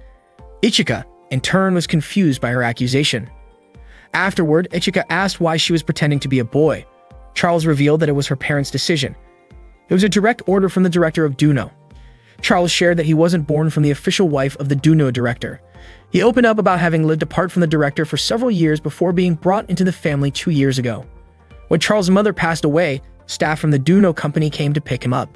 After undergoing numerous tests, it turned out that Charles was highly compatible with the Infinite Stratos. That's when he unofficially became a pilot. During all that time, Charles had only met his father twice, and their conversations never lasted more than an hour. Not long after, the Duno company fell into a financial crisis. Ichika was surprised, especially since Duno was known as the world's leading Infinite Stratos manufacturer. But Charles explained that despite their dominance, Revive was still considered a second-generation as model, while the industry's research was already moving toward third-generation technology. According to Charles, the main reason Cecilia and Laura were transferred was for data collection. Duno was also conducting third-generation is research, but it wasn't going well. If things kept going in that direction, the company risked losing its production rights. Ichika then asked how all this related to Charles pretending to be a boy. Charles said it was simply a marketing tactic to draw attention. By pretending to be male, it became easier to get involved in the special case taking place in Japan. Duno believed they could gather valuable data on both the pilot and the IS unit, so the company sent Charles with the hidden mission of collecting data on Ichika. At that moment, Charles felt relieved for finally telling the truth. He thanked Ichika for listening and apologized for deceiving him. Ichika asked whether Charles could truly accept everything that had happened and just let it go. He pointed out that while it's true no one can be born without parents, that doesn't mean parents have the right to do whatever they want with their children. Charles was taken aback by that, especially when Ichika revealed that both he and Chifuyu had been abandoned by their parents. Ichika admitted he had no intention of ever meeting them again. Then he asked what Charles planned to do next. Charles said she would probably be called back to her country now that her secret was exposed, and she wasn't sure what would happen after that. If she was unlucky, she might even end up in jail. Ichika urged her to stay and simply keep everything under wraps. Even if others found out, he believed neither her father nor the company could touch her due to the Infinite Stratos Academy's rules. As long as a student was enrolled there, They were not under the control of any country, corporation, or organization. So essentially, she would be safe for at least 3 years, and during that time, they could figure out what to do next. Charles was amazed that Ichika remembered that part of the school rules, considering there were 55 clauses in total. Ichika admitted he was pretty good at reading books. Charles thanked him again for protecting her. Ichika told her not to feel awkward around him. Just then, Ichika accidentally caught sight of Charles' exposed chest and quietly let her know. Embarrassed, Charles quickly covered herself. She then innocently asked if it caught his attention. Naturally, Ichika admitted it had. To his surprise, Charles teasingly offered to let him take a better look and joked that he was being flirty. Ichika was confused at how quickly she jumped to that conclusion. Suddenly, there was a knock on the door. It was Cecilia checking in to ask whether Ichika was feeling okay, as he hadn't eaten anything all day. Without waiting, she stepped into the room and saw Ichika with a blanket wrapped around Charles. Ichika said he was taking care of Charles, who was feeling unwell. Cecilia apologized and asked if she could take Ichika away for a bit since she hadn't had dinner yet. Charles gave them the go-ahead. Without wasting time, Cecilia quickly pulled Ichika along to have dinner with her. Unfortunately, as they were walking through the corridor, they ran into Haoki. She immediately stopped them and asked why they were holding hands and walking so closely. Cecilia replied that it was only natural for a man to guide a lady. Haoki, not wanting to be left out, said she wanted to join them for dinner too, claiming she hadn't eaten enough earlier. Cecilia reminded her that eating too much could lead to weight gain, to which Haoki responded that she would just burn off the calories through her kendo training. Without hesitation, Haoki grabbed Ichika's right hand and insisted he join them both. Ichika had no chance of escaping because both of them playfully pinched him, not letting him go. After dinner, Ichika returned to his room, bringing some food for Charles. Charles thanked him and started eating right away, but was surprised to find that the meal came with chopsticks, something she didn't know how to use. Ichika offered to get her a fork, but Charles stopped him. Ichika told her that sometimes it was okay to rely on others. If she was always too modest or independent, she might miss out on things. He suggested that she start learning to lean on someone, specifically on him. Charles then asked Ichika to feed her. At first, he seemed hesitant, but eventually agreed, since he was the one who told her to rely on him from time to time. Ichika fed Charles, and she looked genuinely happy. Later that night, Laura was at the training arena, lost in thought. She was determined to eliminate Ichika, believing that he had stained Chifuyu's reputation. It was a regular morning in Class 1-1, and a few students were busy chatting about a rumor that had been spreading around. Whoever won the upcoming tournament would get to go on a date with Ichika. Haoki just sat at her desk, quietly observing the conversation. Cecilia asked if Ichika had actually agreed to this arrangement. Yuko explained that Ichika had no idea about it, and it seemed like it was a deal made among the girls themselves. Just then, Ichika and Charles arrived. Charles asked what they were all talking about, but the group quickly dispersed. Lingyan returned to her class, and Cecilia went back to her seat. Ichika, of course, was completely confused about what was going on. Earlier, Haoki had told Ichika that if she won the tournament, she wanted to spend time with him. That's why she was surprised this rumor had started going around. It was supposed to be just her and Ichika, no one else. Determined, Haoki decided she had to win the tournament. That way, there wouldn't be any room for misunderstanding. She reassured herself that things would be different this time, not like before. Back in 4th grade, when she was still in grade school, there had been a national kendo championship. Everyone had expected her to win, but in the end, she couldn't even participate. She lost by default, all because her older sister discovered the Infinite Stratos. The overwhelming power of the Infinite Stratos led to serious concerns over its potential use in warfare. As a result, under the supervision of security agencies, Haoki and her family were constantly relocated, and she ended up living separately from her parents. On top of that, Fabana, her older sister, disappeared. Haoki found herself under constant surveillance, repeatedly interviewed, and emotionally exhausted from the whole ordeal. Still, she kept training in kendo. To her, kendo was the one thing that made her feel connected to Ichika. But one day, she realized that she had become someone she didn't want to be. It turned out she had been using kendo as a way to vent her stress. Haoki came to understand that calling herself strong while using violence as an outlet didn't represent true strength. That wasn't the kind of strength she wanted to have. She began to wonder if she could still win, without misunderstanding what strength truly meant. And she made up her mind she had to do it for her own sake. Later that afternoon, Lingyan arrived at the training arena. Not long after, Cecilia showed up as well. Lingyan said she was there to practice for the upcoming tournament, and Cecilia admitted she had the same idea. Lingyan challenged her to see which of them was stronger. Cecilia didn't back down. Lingyan arrogantly claimed that everyone already knew she was stronger than Cecilia. Cecilia smiled calmly and said that the weaker the dog, the louder it barks, and to her, Lingyan's overly confident behavior seemed to fit that saying perfectly. Annoyed, Lingyan activated her Infinite Stratos. Cecilia immediately did the same. But just as they were about to start their match, a sudden explosion was fired in their direction, catching both of them off guard. It was Laura. She had launched the attack. Laura was using Germany's third-generation Infinite Stratos unit, Schwarzer-Rogan. Lingyan shouted at her, asking what she was thinking by firing at them like that. Laura smugly remarked that Shenlong from China and Blue Tears from the UK looked much better in person than they did in the pictures. Lingyan, angered, challenged her and called her a masochist. Laura dismissed both Cecilia and Lingyan without a second thought. She even insulted their home countries, saying they were only known for their large populations and historical lack of talent. This infuriated both girls. Laura then asked why the two of them didn't just attack her together. She was confident she wouldn't lose to a pair of losers fighting over a breeding dog. Cecilia and Lingyan were even more upset now that Laura had insulted Ichika. Fueled by frustration, they charged at her together.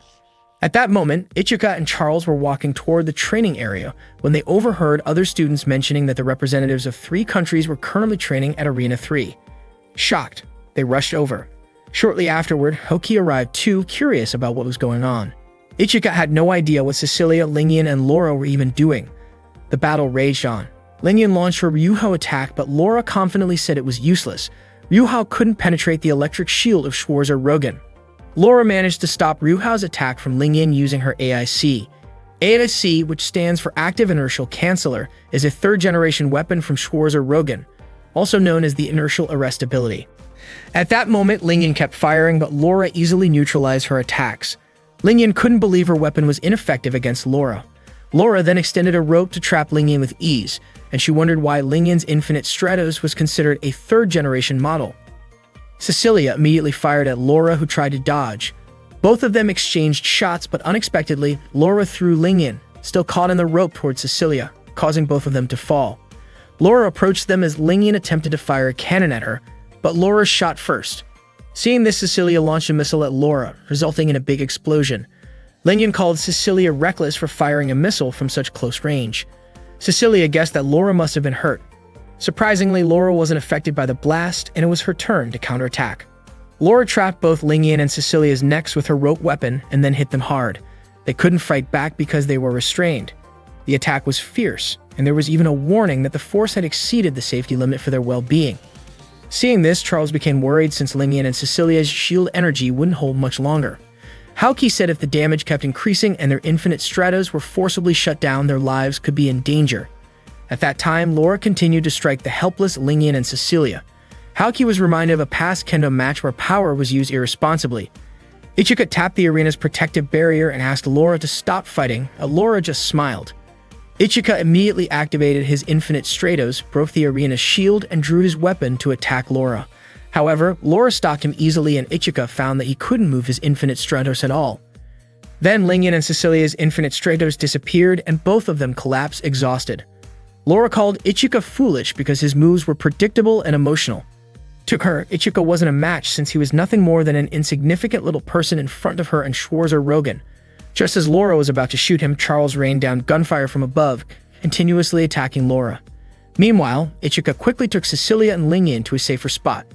At that point, the shield energy of Byakushiki started to fade, and Laura aimed to shoot again. Fortunately, Ichika managed to use Ignition Boost just as Laura fired, causing her shot to miss. Charles didn't stop bombarding Laura with gunfire. Ichika laid Cecilia and Lingyan at the edge of the arena, and Cecilia admitted that she and Lingyan had done something embarrassing. Ichika was relieved because they were now conscious. Haoki couldn't do anything since she didn't have her own Infinite Stratos. At that moment, Charles got caught in Laura's rope, and Laura was about to attack Charles with her sword. Luckily, Shifuyu stopped her with her kendo. Shifuyu allowed the duel to continue but said she couldn't allow anything that would destroy the arena's protective barrier. She asked everyone to settle a fight in the upcoming interclass tournament. They all agreed to follow Shifuyu's order. Shifuyu then banned all fights until the interclass tournament began. After that, Cecilia and Lingyan were taken to the school's student infirmary. Lingyan said that Ichika didn't really have to save her, and Cecilia even mentioned that if the fight had continued, she and Lingyan would have won. Charles came by with some drinks and asked both of them not to try to act tough. Charles believed that they were just embarrassed because they had messed up in front of the people they liked, and of course, neither of them wanted to admit it. Ichika asked why they had fought with Laura. Hearing that question, they were so surprised that they almost choked. Cecilia said that Laura had hurt women's pride. Charles then asked if Laura had insulted Ichika, but Cecilia and Lingyan immediately covered Charles' mouth to stop him from saying anything else. Ichika told Cecilia and Lingyan not to move too much since they were injured. He gently touched their shoulders, and as expected, it caused them pain. Ichika asked them again not to act tough. Cecilia and Lingyan called Ichika stupid, but he didn't understand why they behaved that way toward him. Before long, some students came into the infirmary holding a notice that said for the upcoming class tournament, to make the battle simulation more realistic, students had to compete in pairs. Those who didn't choose their own partners would be assigned partners by lottery. Everyone wanted Ichika to be their partner. Ichika apologized because he had already teamed up with Charles. The students then left one by one. Ichika felt relieved, but then Lingyan asked him to be her partner because they had been friends since childhood. Cecilia forbade it, saying Lingyan should choose someone from her own class. Suddenly, Maya said that she couldn't allow Cecilia and Lingyan to participate in the tournament because the damage to their Infinite Stratos suits was beyond grade C. Cecilia and Lingyan couldn't accept this easily, but Maya insisted that they still couldn't join because their Infinite Stratos suits needed full repairs, and if not, it could cause serious malfunctions later on. They all thought about spoiling the competition that allowed the winner to date Ichika. So they encouraged Ichika and Charles to win the tournament because if Ichika and Charles won, no one else could date Ichika. Ichika and Charles thanked Cecilia and Lingyan for their support. Maya was even moved by their beautiful friendship. That night, as Ichika and Charles were about to return to their room, Charles thanked Ichika for choosing him as a partner, saying it made him happy. Ichika said it would be dangerous if Charles partnered with someone else and his true identity as a girl was discovered. Charles was touched by how much Ichika cared about him. When they got to their room, Ichika asked Charles not to talk like a guy when they were alone. Charles explained that before coming to school, he had been trained to speak and act like a man to keep his secret, so it wasn't easy to switch back, but if Ichika didn't like it, he would try to speak more like a girl when they were alone. Ichika told him not to force himself and even said that Charles looked cute when acting like a guy. Hearing that, Charles was deeply moved. Ichika stepped out for a moment because Charles was changing clothes, but Charles asked him not to leave because he didn't mind Ichika being in the room while he changed. Besides, it would be awkward if Ichika was outside since other boys were changing, so they stood back to back while changing. After they took off their clothes, Charles suddenly screamed because he twisted his ankle and fell down hard. Ichika looked over, and they both stared at each other awkwardly. Ichika immediately jumped to help him, but accidentally grabbed the back of Charles' clothes, and without realizing it, he pulled off Charles' underwear. Charles was shocked and kicked Ichika until he fainted. Charles quickly laid Ichika down on the bed. He didn't expect someone with Ichika's appearance to do something so embarrassing, especially since Ichika could have just asked politely from the start. Charles remembered how Ichika wanted him to stay at school, and it was the first time Charles truly felt needed by someone. Before falling asleep, Charles kissed Ichika on the forehead. The next day was the day of the class tournament. Many VIP guests came to watch the competition between classes at Infinite Stratos High School. The supervisors were there to oversee the third-year students, while the others observed the progress of the second-year students over the past year. At that moment, Ichika and Charles were in the locker room changing clothes. Ichika was curious about who Hoki would be paired with, especially since any student without a partner would be assigned one by a random draw. Charles guessed that what Ichika was really thinking about was competing against Laura. He advised Ichika not to let his emotions cloud his judgment. According to Charles, Laura was the strongest first-year student at that time. When the pairings were announced, Charles and Ichika were surprised to learn that Hoki was teamed up with Laura. Hoki was clearly very upset upon hearing that she had to partner with Laura. She remembered Laura's intense and emotional match from the previous day, which reminded her of her own past experiences in Kendo, a time marked by fierce competition. The interclass tournament at Infinite Stratos High School had officially begun. Unexpectedly, in the first round, Ichika and Charles were matched up against Laura and Hoki. Laura was thrilled. She didn't have to wait long to face Ichika, and the battle was bound to be intense. Ichika immediately drew Yukihira, but Laura easily blocked it using her active inertial canceller. Lingyan and Cecilia had predicted that Laura would use that power, and they believed Ichika should have seen it coming. At that moment, Laura told Ichika that his direct attack was way too predictable. Just as she aimed her weapon at him at close range, Charles launched her rapid switch attack, forcing Laura to dodge quickly. Hoki stepped forward, drawing her sword to engage Charles. Right as Hoki was about to strike, Ichika suddenly appeared and blocked her blade. Then something unexpected happened. Laura grabbed Hoki with her restraint wires and slammed her to the ground. She then charged toward Ichika and began clashing swords with him. Lingyan was convinced that Laura didn't mean to help Hoki at all, and Cecilia was certain Laura simply saw Hoki as a nuisance. Laura kept attacking Ichika while her wires reached out, trying to trap Charles. At that moment, Hoki went after Charles again, swinging her sword, but Charles fired at her repeatedly, forcing her to retreat. Maya, who was monitoring the match with Chifuyu from the control room, suspected that Charles was deliberately trying to take Hoki out of the fight first. Chifuyu agreed, saying it was a smart move since Laura wasn't used to fighting multiple opponents and didn't even consider her own partner as an ally. Maya noted that the coordination between Ichika and Charles was impressive, but to Chifuyu it was just average. Hoki continued to fight Charles, attacking with her sword, but Charles quickly responded with a barrage of shots, eventually depleting Hoki's shield energy and taking her out of the battle. Charles then rushed to support Ichika in his fight against Laura. Ichika felt relieved to have her by his side. He prepared to attack with Reiryaku Bakia, while Charles continued to shoot at Laura. Of course, Laura activated her active inertial canceller to block the attacks. Ichika approached from above, but Laura dodged swiftly and extended her wire weapons to try and catch him. Ichika attempted to counter using Yukihira, but Laura claimed it was useless since her active inertial canceller could block his attack. However, her concentration broke when Charles suddenly appeared in front of her. Ichika and Charles had planned a combo attack after realizing the weakness of the active inertial canceller. It could only be maintained if the user focused on the specific target they wanted to block. Charles kept firing at Laura, forcing her to dodge continuously, while Ichika closed in and tried to land a finishing blow with Yukihira. Unfortunately, Bayakashiki's shield energy was completely drained, leaving Ichika unable to fight. Laura was delighted. It meant Ichika was no longer a threat. She drew her sword to finish him off, but Charles kept firing at her. Irritated by the constant shots, Laura turned her wire weapon toward Charles instead. Charles was knocked down, and Laura moved in to strike Ichika directly. Just as Laura was about to land a final blow on Ichika, Charles suddenly used her ignition boost attack. Laura was stunned. There had been no prior record of Charles having that ability. It was the first time she had ever used it. As Laura tried to activate her active inertial canceller again, Ichika shot her from behind using Charles' rifle. Frustrated and furious, Laura launched her wire attack at Ichika. Charles quickly closed the distance and fired a shield pierce attack at point-blank range. The blast drastically reduced Laura's shield energy and sent her flying. The audience was stunned. Ichika and Charles had actually managed to disable Laura. But it wasn't over. Charles rushed toward Laura and delivered a powerful follow-up strike. Laura cried out, refusing to accept defeat in that match. About Laura's story, Laura was created, born, raised, and trained solely for battle. She was unique, designed to be the best, at least until the invention of the Infinite Stratos weapon system. To maximize her potential, nanomakines were implanted in her eye. However, her body couldn't handle the strain, and she ended up being labeled as a failed product. Things began to change when she met Chifuyu. To Laura, Chifuyu was an incredible instructor. Thanks to Chifuyu's guidance and her role in the Infinite Stratos military force, Laura eventually became one of the strongest members of the unit. She deeply admired Chifuyu, often wondering what made her so powerful and how someone could have such strength while still maintaining a kind expression. Chifuyu became someone Laura deeply respected, someone she saw as strong, honorable, and special. Because of this, Laura couldn't forgive anyone who tried to change Chifuyu, and she refused to accept any version of her that wasn't true to who she really was. During a battle against Ichika and Charles, Laura nearly lost all her strength. In that moment, driven by raw emotion, she kept pushing herself, shouting out as she fought. Her behavior started to worry the audience. Chifuyu instructed Maya to issue a Level D emergency warning. At that point, Laura's body began merging with her Infinite Stratos unit, turning into a massive, out-of-control form.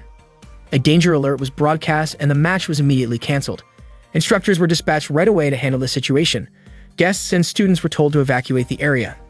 As Laura's body continued to grow, Ichika noticed that the monstrous version of her was wielding Yukihira, the same weapon used by Chifuyu.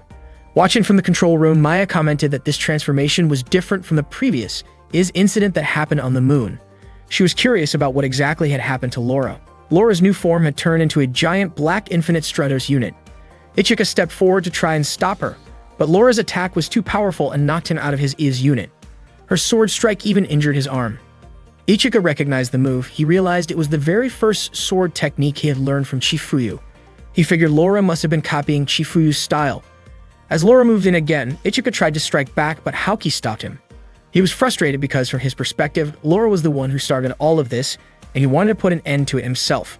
Meanwhile, back in the control room, Maya noticed that Laura had suddenly stopped moving. Chifuyu guessed it was probably an automated defense program that reacted to movement or weapons. Maya wondered what Laura's state of consciousness was like during that moment. Back on the field, Ichika was still trying to break free from Hoki's grasp. To snap him out of it, Hoki slapped him. Ichika then explained that Laura had mimicked one of Chifuyu's sword techniques, a technique that to him belonged only to her. This reminded him of something Chifuyu had taught him long ago. A sword is meant to be wielded, not to wield its user. And the weight he felt wasn't just from the weapon, it was the weight of lives taken by it. Ichika stood frozen, unsure of what to do next. Haoki asked how he planned to fight when his Byakushiki had no energy left. Seeing reinforcements arrive, she told him this situation could be resolved even without him. But Ichika replied that it wasn't about whether he had to do it was because he wanted to. Annoyed, Haoki asked what it was he really wanted to do. Just then, Charles offered to transfer some of her energy to Ichika using the core bypass revive system. After giving him her energy, Charles asked Ichika to promise that he wouldn't lose. He agreed, saying that if he lost, he wouldn't even be worthy of being called a man. Charles smiled and jokingly said that if he did lose, he'd have to wear a girl's uniform to school the next day. At the same time, Chifuyu instructed the other teachers to hold back their attacks because she wanted to give Ichika a chance to resolve the situation himself. Ichika thanked Charles and activated Byakushiki in its limited mode, choosing to summon only Yukihira. Before heading into the fight, Haoki reminded him not to die in this battle. Ichika asked Haoki to trust him and just wait for him because he promised he would win. He stepped forward and activated Raryaku Bakia. With a single strike, he was able to defeat the monster that had taken over Laura. Her body was released from the monstrous form and Ichika caught her just as she was about to collapse. Laura, weak and confused, asked him why he had become so strong and how he managed to gain such power. Ichika told her that he wasn't strong by nature. If he appeared strong, it was only because he had chosen to become strong, because there was something he wanted to do with that strength.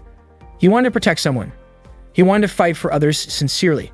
That was why he wanted to protect Laura too. Later, Laura woke up in the student infirmary, confused and not understanding what had just happened to her. Chifuyu was sitting next to her bed and explained that there was actually a sensitive issue that needed to be kept confidential. Chifuyu told her that according to the Infinite Stratos Agreement, any use, production, or research involving the Valkyrie Trace system was strictly prohibited. However, the AIS system installed in Laura's unit had been secretly equipped with it. The system had been programmed to activate under certain mental conditions, such as extreme emotional stress, physical damage, and a strong desire to fight. Chifuyu made it clear that Laura didn't need to be anyone else. She wanted Laura to live as herself, and to never try to become another version of Chifuyu again. After Chifuyu left the room, Laura quietly laughed to herself. That night, Charlotte and Ichika were having dinner together in the cafeteria. They talked about how the tournament had been cancelled. From across the room, Naji, Suyuka, and Erika were watching them. They looked disappointed, knowing they had lost their chance to go on a date with Ichika because of the cancellation. They quickly ran off in frustration. At that moment, Haoki was also nearby. Ichika approached her and brought up the promise they had made. He told her he didn't mind keeping her company. Haoki was caught off guard and asked if he was really serious. She wanted to know the reason. Ichika explained that he just wanted to fulfill a request from his childhood friend to go shopping together. Unfortunately, that answer annoyed her, and she kicked him in frustration. Charlotte came over and asked if Ichika had said that on purpose. Not long after, Maya arrived with some good news. She was excited to announce that a new bathing area for male students had just opened on campus. The news made both Ichika and Charlotte feel a little more relaxed and less worried. After dinner, Ichika went to check out the new bath. He sank into the warm water, feeling the stress of the day melt away. A few moments later, Charlotte entered, wrapped in a towel. Ichika was surprised to see her. She shyly asked him not to look her way. Ichika quickly apologized and turned his head away. Charlotte quietly stepped into the bath and sat behind him. Ichika, still surprised, asked why she had come in too. Charlotte asked if he didn't want to bathe with her. Ichika said he didn't mean it like that. She offered to leave if it made him uncomfortable. But Ichika said he would leave instead if one of them had to. Charlotte insisted he stay. There was something important she wanted to talk about. They both stayed in the bath, sitting back to back. Charlotte explained that she had decided to stay at Infinite Stratos Academy just like Ichika had wished. She chose to remain there because he was there too. Ichika was visibly surprised, his face growing tense as Charlotte's hand gently touched his. She said she wanted to be honest with him and show her true self in that moment. Then she turned around and gently hugged Ichika from behind. He became even more flustered. She softly asked him to call her by her real name, Charlotte, but only when it was just the two of them. That name had been given to her by her mother. Hearing this, Ichika nodded and agreed. The next day in Class 1-1, Maya introduced a new transfer student once again. It turned out to be Charles, who reintroduced herself in front of the entire class and revealed her real name, Charlotte Dunois. With that, she no longer pretended to be a boy. Everyone in the class was shocked, although some had already suspected something was off about Charles. It turned out that the sweet boy they had known was actually a sweet girl. The class started questioning Ichika, assuming he must have known the truth, especially since he and Charles had shared the bath the previous day. Just then, Lingyan stormed into Class 1-1 in her Infinite Stratos unit, clearly furious.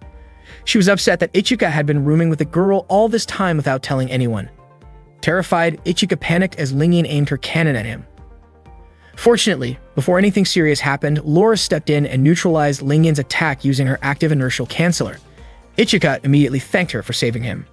Without saying much, Laura suddenly pulled Ichika in and kissed him right on the lips. Everyone who witnessed it was completely stunned. They didn't expect Laura to act that boldly. Then Laura told Ichika that she wanted him to be her husband and that she had already made up her mind so she wouldn't accept any rejection from him. Naturally, everyone was shocked by Laura's sudden declaration. Even Ichika couldn't quite understand why she had asked him to be her partner. One day, Thabana's phone rang and she picked it up with her usual over-the-top flair. Haoki, who was nearby, didn't want to hear any of it. Thabana quickly told Haoki not to hang up. Haoki greeted her, but Thabana had already guessed what Haoki was going to say. She knew Haoki had been wanting a personal Infinite Stratos unit, and naturally, she had already prepared one for her.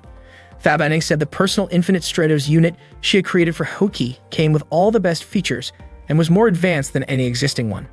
It was called Akatsubaki. The next morning, Ichika woke up and was shocked to find someone lying next to him. As he pulled back the blanket, he discovered Laura beside him without any clothes on. Laura woke up when she heard Ichika yell. Ichika immediately asked when she had entered his room, and he was even more surprised when the blanket slipped off her body. Ichika quickly covered his face and asked Laura to cover herself right away. Laura responded by saying that she didn't think husbands and wives should hide anything from each other. She had already considered herself his wife. Ichika was puzzled and asked what was going on with her. Laura explained that she had learned Japanese people call the ones they love wife. Ichika was confused and wondered who had told her such misleading information. Then Laura grabbed Ichika's hands and said he needed to improve his relationship skills, and she was even willing to help him learn if he needed it. Just then, Haoki barged into Ichika's room and invited him to do morning training. She was shocked when she saw Laura there, especially since Laura still wasn't dressed. Laura accused Haoki of having no manners for walking into a couple's room like that. That comment immediately set Haoki off. Ichika tried to calm her down, insisting that it wasn't what it looked like. But Haoki, already fuming, unsheathed her kendo sword, ready to teach Ichika a lesson. Later that day, Haoki was riding a train with Charlotte. On the way, she told Charlotte that her morning had started off badly. Charlotte asked why Ichika had only invited her. Apparently, Ichika wanted to buy a swimsuit and knew that Charlotte didn't have a proper one yet, especially with an upcoming beach event. Charlotte thought that reason sounded exactly like what she had expected. At the time, Ichika still called Charlotte by her old alias, Charles, which led her to immediately correct him. She said any guy who played with a girl's heart deserved to be kicked by a horse. Ichika didn't understand why Charlotte suddenly said something so intense, but he actually agreed that guys like that did deserve it. After getting off the train, Ichika was confused by Charlotte's angry expression. Charlotte said she would forgive him if he agreed to hold hands with her. Ichika complied, saying it would be dangerous to get separated in an unfamiliar city, and asked her to hold his hand tightly. Charlotte couldn't believe how oblivious he was to her feelings. Meanwhile, Lingyan and Cecilia had been secretly following them. Lingyan was furious to see Ichika and Charlotte holding hands and activated a small part of her Infinite Stratos unit out of frustration. Unexpectedly, Laura had also been tailing Ichika. Both Lingyan and Cecilia were surprised to see her. Laura explained that she had no intention of hurting Lingyan or Cecilia. However, Cecilia remained suspicious and asked what Laura's intentions really were. Laura simply said she wanted to join Ichika and Charlotte. Lingyan commented that before facing an opponent, it was better to gather information. Cecilia agreed and said they should keep watching Ichika and Charlotte to observe how close they had really become. In the end, Laura, Cecilia, and Lingyan all decided to continue monitoring them. During their outing, Ichika asked Charlotte if she wanted to come up with a new nickname since Charlotte wasn't as special anymore now that everyone knew her real name. He suggested calling her Charl because it was shorter and easier to say. Charlotte was overjoyed to receive a personal nickname from Ichika. Her face lit up so brightly that Ichika felt sure she loved it. Her eyes sparkled at the thought that she might be someone special to Ichika. After that, the two of them continued walking around and checking out different shops. Suddenly, Ichika asked Charlotte to go ahead without him because he needed to buy something else. At the same shopping mall, Da and Ron were also out shopping together. Ron reminded her older brother to be careful not to drop their shopping bags. Dawn commented that Ron had bought way too much stuff. She explained that she was shopping for the upcoming third-year summer event, which she thought was really special.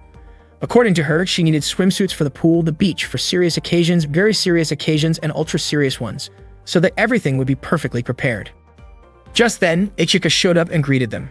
Ron let out a loud squeal when she saw Ichika suddenly standing right behind her. Don asked if Ichika was shopping too, and Ichika said yes. He then remarked on how much Don had in his hands. Ichika asked if it was all swimwear. Don explained that his little sister had gotten a bit too excited and picked out a bunch of swimsuits to show Ichika. Feeling embarrassed, Ran quickly gave her brother a light kick. Then she turned to Ichika and asked if he was also shopping for a swimsuit. Ichika told her that his school was going to have a beach event soon. Ron mumbled that if she had known Ichika would be there, she would have asked him to help pick a swimsuit for her. Ryan then mentioned that next year she would be a first year at Ichika's school. She said that Infinite Stratos was her top choice, and she couldn't wait to meet Ichika there. Ichika encouraged her, wishing her the best. As Ron turned around to look for her brother, Charlotte quickly pulled Ichika away and took him elsewhere. Ron was surprised to see Ichika vanish so suddenly. At that moment, Charlotte had taken Ichika to a fitting room in the swimwear store. Ichika asked why she was dragging him there. Charlotte admitted she wanted him to see how she looked in the swimsuit she had picked. Ichika was confused and asked why she brought him into a fitting room. Charlotte told him to stay quiet. She had realized that Lingyan, Cecilia, and Laura had been secretly following them. Meanwhile, the three of them were wandering around, clearly lost and unsure of where Ichika had gone. Cecilia suspected that Ichika and Charlotte might have noticed they were being tailed. Laura, meanwhile, was realizing just how many kinds of swimsuits there were. She overheard some customers talking, saying that if someone bought a plain swimsuit, their boyfriend might not like it. According to them, even if everything else was perfect, wearing a boring swimsuit could be a big mistake. Back inside the fitting room, Charlotte was still keeping an eye out. She knew that once the others found them, they would definitely try to get in her way.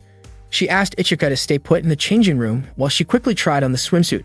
As she began changing, Ichika got startled and quickly turned around. Charlotte seemed unsure of what to do next. Ichika grew more confused, not understanding what Charlotte was really trying to do.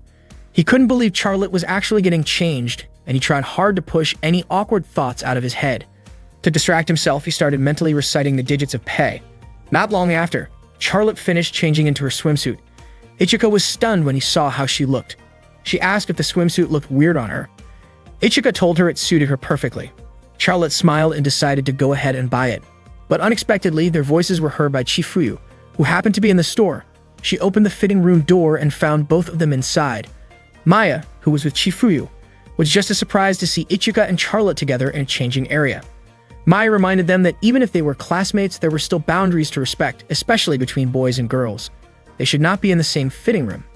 At that moment, Lingyan realized there were teachers nearby and thought this definitely wasn't the right time to show up. She and Cecilia decided to keep watching from a distance. Meanwhile, Laura contacted her teammate Clarissa, who was stationed back at the Schwarzer Hayes base, to report the current situation. Clarissa asked if there was anything Laura needed at the moment. The people around Clarissa at the base were surprised to hear she was on the phone with Laura. Laura told her that she wanted to ask something about Ichika. Clarissa already knew about Ichika. He was Chifuyu's younger brother and also the person Laura had feelings for. Clarissa was actually the one who first came up with the idea of calling Ichika Laura's husband. Laura admitted she had no idea how to choose a swimsuit since there was going to be a beach trip soon and she didn't want to disappoint Ichika. Clarissa asked what kind of swimwear Laura had with her. Laura said she only brought one swimsuit from the academy. Clarissa was shocked and scolded her, saying that the school-issued swimsuit with its outdated style was basically inappropriate. Hearing that, Clarissa's friends praised her for her insight, joking that all the manga and anime she read had paid off. Clarissa decided to help Laura pick a more suitable swimsuit. The next day, the students of Infinite Stratas went to the beach together. Maya reminded everyone to head back to the inn before dinner. Hani invited Ichika to play volleyball, but suddenly, Lingyan jumped onto Ichika's shoulders. Seeing that, the others also wanted to turn sitting on Ichika's shoulders. At that point, Ichika tried to get Lingyan off of him. Not long after, Cecilia arrived and asked what Lingyan was doing on Ichika's shoulders. Lingyan said that Ichika was acting like a moving watchtower. Cecilia reminded Ichika of the promise they made on the bus. She then laid down and asked Ichika to apply sunscreen on her back. In her opinion, a real man wouldn't break a promise he made to a girl, so Ichika reluctantly agreed to help. As soon as Ichika's hand touched her back, Cecilia flinched and asked him to warm up his hands first before applying the sunscreen. Ichika admitted that he had never done anything like that before, so Cecilia forgave him, saying it was his first time anyway. Seeing Ichika applying sunscreen on Cecilia's back made the other girls feel a bit flustered, and they also asked Cecilia if they could borrow some of her sunscreen afterward. After Ichika finished applying sunscreen on her back, Cecilia asked him to help with areas she couldn't reach, like her legs and lower back. But before he could respond, Lingyan jumped in and applied the sunscreen instead. Cecilia burst out laughing because it tickled, and she accidentally yelled when Lingyan touched her lower back. Reflexively, Cecilia turned around to scold Lingyan, and in the process, Ichika accidentally caught a glimpse of her chest. Cecilia, startled, activated a small part of her is and lightly hit Ichika with it. Later, Ichika swam in the ocean with Lingyan. Lingyan challenged him to a race, and the loser had to treat the winner. She quickly took off, hoping to pull Ichika along with her, determined not to lose to either Laura or Cecilia. But suddenly, her leg cramped up, and she started struggling in the water. As Lingyan began sinking, Ichika quickly rescued her and brought her back to the surface. She felt safe and comforted in Ichika's arms. Ichika carried Lingyan to the shore, and thankfully she was okay. Cecilia offered to take her back to the inn. Even though Lingyan wanted Ichika to take her instead, Cecilia asked Shizune for help, and the two of them dragged Lingyan back to the inn. Lingyan called out for Ichika as she was being taken away, but hearing her energetic voice reassured Ichika that she was probably doing fine. Not long after, Charlotte showed up with a girl wrapped in a towel. Ichika was surprised and asked who the girl was. Charlotte encouraged the girl to show herself to Ichika. When she spoke, it became clear it was Laura. Charlotte gently encouraged her to reveal her swimsuit look to Ichika. At that moment, Laura still felt nervous and was preparing herself. She quickly removed her towel to show her appearance to Ichika. In truth, she felt very shy and lacked confidence, but Ichika surprisingly told her that she looked very cute. Laura never expected Ichika to say something like that. It was the first time anyone had ever called her cute. Yuko and Hane reminded Ichika of his promise to play volleyball together. They played a 3-on-3 volleyball game, where Yuko passed the ball to the opponents, Charlotte sent the ball toward Ichika, and Ichika performed a spike. Luckily, Hane was able to hit the ball back, and then Eriko spiked it toward Laura. However, at that moment, Laura wasn't focused because she was still thinking about what Ichika had said to her. Laura ended up falling after the ball hit her face. Charlotte and Ichika rushed her side to check if she was okay. It turned out that Laura was still blushing because of Ichika's earlier compliment. Her cheeks turned red when Ichika called her name, and she ran to the beach, unable to face him. Ichika was confused and asked Charlotte what was going on with Laura and if they should go after her. Charlotte suggested they let Laura be. Not long after, Maya arrived because she was interested in the beach volleyball game. At that moment, Chifuyu showed up, stunning everyone with her appearance in a swimsuit. Yuko even commented that Chifuyu looked like a model. Maya and Chifuyu decided to join in on the volleyball game. Noticing that Ichika had been staring at Chifuyu for a while, Charlotte asked if Chifuyu was Ichika's ideal type. Ichika quickly denied it. According to Charlotte, Ichika's reaction was quite different compared to when he saw his other friends in swimsuits. Charlotte seemed a little insecure, especially now that Chifuyu had joined the match. Ichika told everyone to be careful because Chifuyu was very strong. They continued to play volleyball together, while Cecilia was still chasing Lingyan, who had run away from the inn. By accident, Lingyan bumped into Chifuyu, which shocked her. Meanwhile, Charlotte was calming Laura, who was still blushing from seeing Ichika. The students enjoyed their time on the beach, having fun and spending time together. In the afternoon, Chifuyu found Haoki alone arranging the beach. Chifuyu asked if there was something bothering Haoki as she had been lost in thought. She wondered if it had something to do with Thabane. Chifuyu mentioned that she had called Thabane the day before, and it turned out that Thabane had nothing to do with Laura's VT system. Chifuyu speculated that Thabane would appear tomorrow on July 7th. Haoki was eagerly anticipating the appearance of the Infinite Stratos created specifically for her, known as Akatsubaki. The students of Infinite Stratos High School went on a school trip to the beach. After soaking in the hot springs that night, they all had dinner together at a Japanese restaurant. Ichika was enjoying his sashimi and mentioned that the real wasabi served there tasted really good. Hearing this, Charlotte quickly ate all the wasabi on her plate, but unexpectedly, it was very spicy. Ichika asked if she was okay. Charlotte felt the sharp, intense spiciness from the wasabi she had eaten. Ichika handed her a drink and told her not to hold back in moments like that. Ichika noticed Cecilia looking uncomfortable sitting cross-legged. He suggested that she switch to a chair if sitting that way was too hard, but Cecilia said she was fine. According to her, that was nothing compared to the effort she had made to get the seat next to Ichika. Ichika caught a faint murmur from Cecilia about her seat, and Charlotte told him that women always have secrets. Ichika looked over at Haoki, wondering why she seemed upset. Seeing Cecilia struggling with the cross-legged position, Ichika offered to feed her. He almost mentioned that he had fed Charlotte before, but Charlotte quickly silenced him.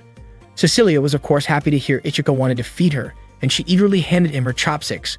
Watching Ichika feed Cecilia, the other friends felt a bit jealous, calling Cecilia sneaky for making Ichika feed her. The students became noisy.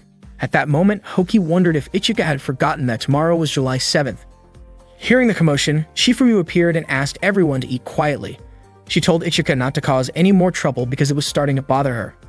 After Chifuyu left, Cecilia looked a little shy and Ichika whispered to her to just come to his room later. Hearing that, Cecilia's face flushed red. That night, Eriko, Yuko, and Hane looked bored. They had prepared various games to play with Ichika, but it was all useless since Ichika shared a room with Chifuyu. Meanwhile, Cecilia was smiling to herself as she had prepared some special underwear to meet Ichika. Hane, curious, approached Cecilia and exclaimed that Cecilia was wearing very tempting lingerie. Cecilia was immediately startled and embarrassed. Eriko and Yuko then urged Cecilia to take off her outer clothes. They forcibly opened her kimono and saw that her underwear was indeed quite alluring. They called Cecilia a brave and daring girl. Cecilia insisted she was not being bold and that it was just good manners. That night, Cecilia went to Ichika's room to see him, feeling very excited to meet him.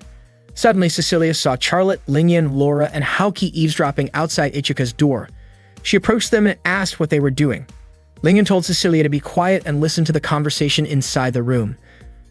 From what they overheard between Chifuyu and Ichika, they suspected something inappropriate was happening. Cecilia was shocked and puzzled, asking what was really going on inside the room. She moved closer to the door, but the door couldn't hold the weight of 5 people and collapsed. It turned out Ichika was giving Chifuyu a massage. Chifuyu was surprised by what the 5 of them were doing. Charlotte said she had just realized that Chifuyu was being massaged. Ichika asked what they had actually thought was happening. Laura nearly blurted out that they assumed Ichika was doing something inappropriate, but her friends quickly stopped her. Chifuyu told them that Ichika was good at massages and suggested they take turns getting massaged by him. Everyone was surprised to hear that. Ichika then asked Cecilia to be the first one he would massage. It turned out that Ichika's invitation for Cecilia to come to his room was actually so he could give her a massage. Cecilia was very happy and immediately lay down on the futon. During the first massage, Cecilia felt a bit of pain, so Ichika softened his touch. The sensation was pleasant enough to make her feel sleepy. Suddenly, Chifuyu lifted Cecilia's shirt and noticed her revealing underwear. Chifuyu thought Cecilia was still too young to wear such mature clothing. Cecilia then asked Chifuyu to take her hand off her shirt.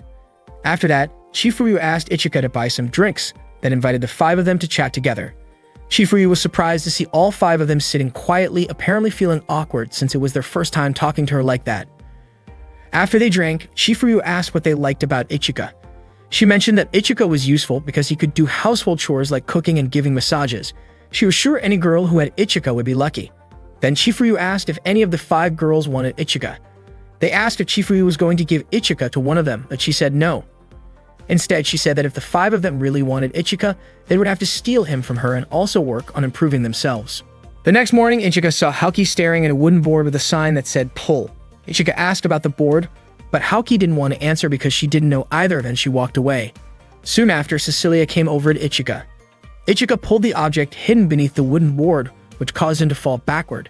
Suddenly, a large object fell and inside it was Thabane. Ichika quickly greeted Thabane since they hadn't seen each other in a while. Thabane asked where Haoki was. She said she could locate Haoki using her radar and immediately started searching. Cecilia asked Ichika who the visitor was. Ichika explained that the person was Thabane, Haoki's older sister. Cecilia was surprised to hear this. That afternoon, Chifuyu gathered the students who already owned their personal Infinite Stratos to practice near the river. Lingyan asked if Haoki didn't have her own Infinite Stratos yet. Just as Chifuyu was about to explain, Thabane swooped down toward her. Thabane tried to hug Chifuyu, but Chifuyu gently stopped her. Thabane was so excited because she hadn't seen Haoki in a long time and noticed how much she had grown, especially in the chest area. Hearing this, Haoki immediately swatted her. Chifuyu asked Thabane to introduce herself. Thabane gave her name and proudly claimed to be a genius in front of the students. Charlotte recognized the name Thabane as the brilliant scientist who created the Infinite Stratos. Then Thabane summoned Haoki's personal Infinite Stratos called Akatsubaki. She explained that her model was superior to all other Infinite Stratos units.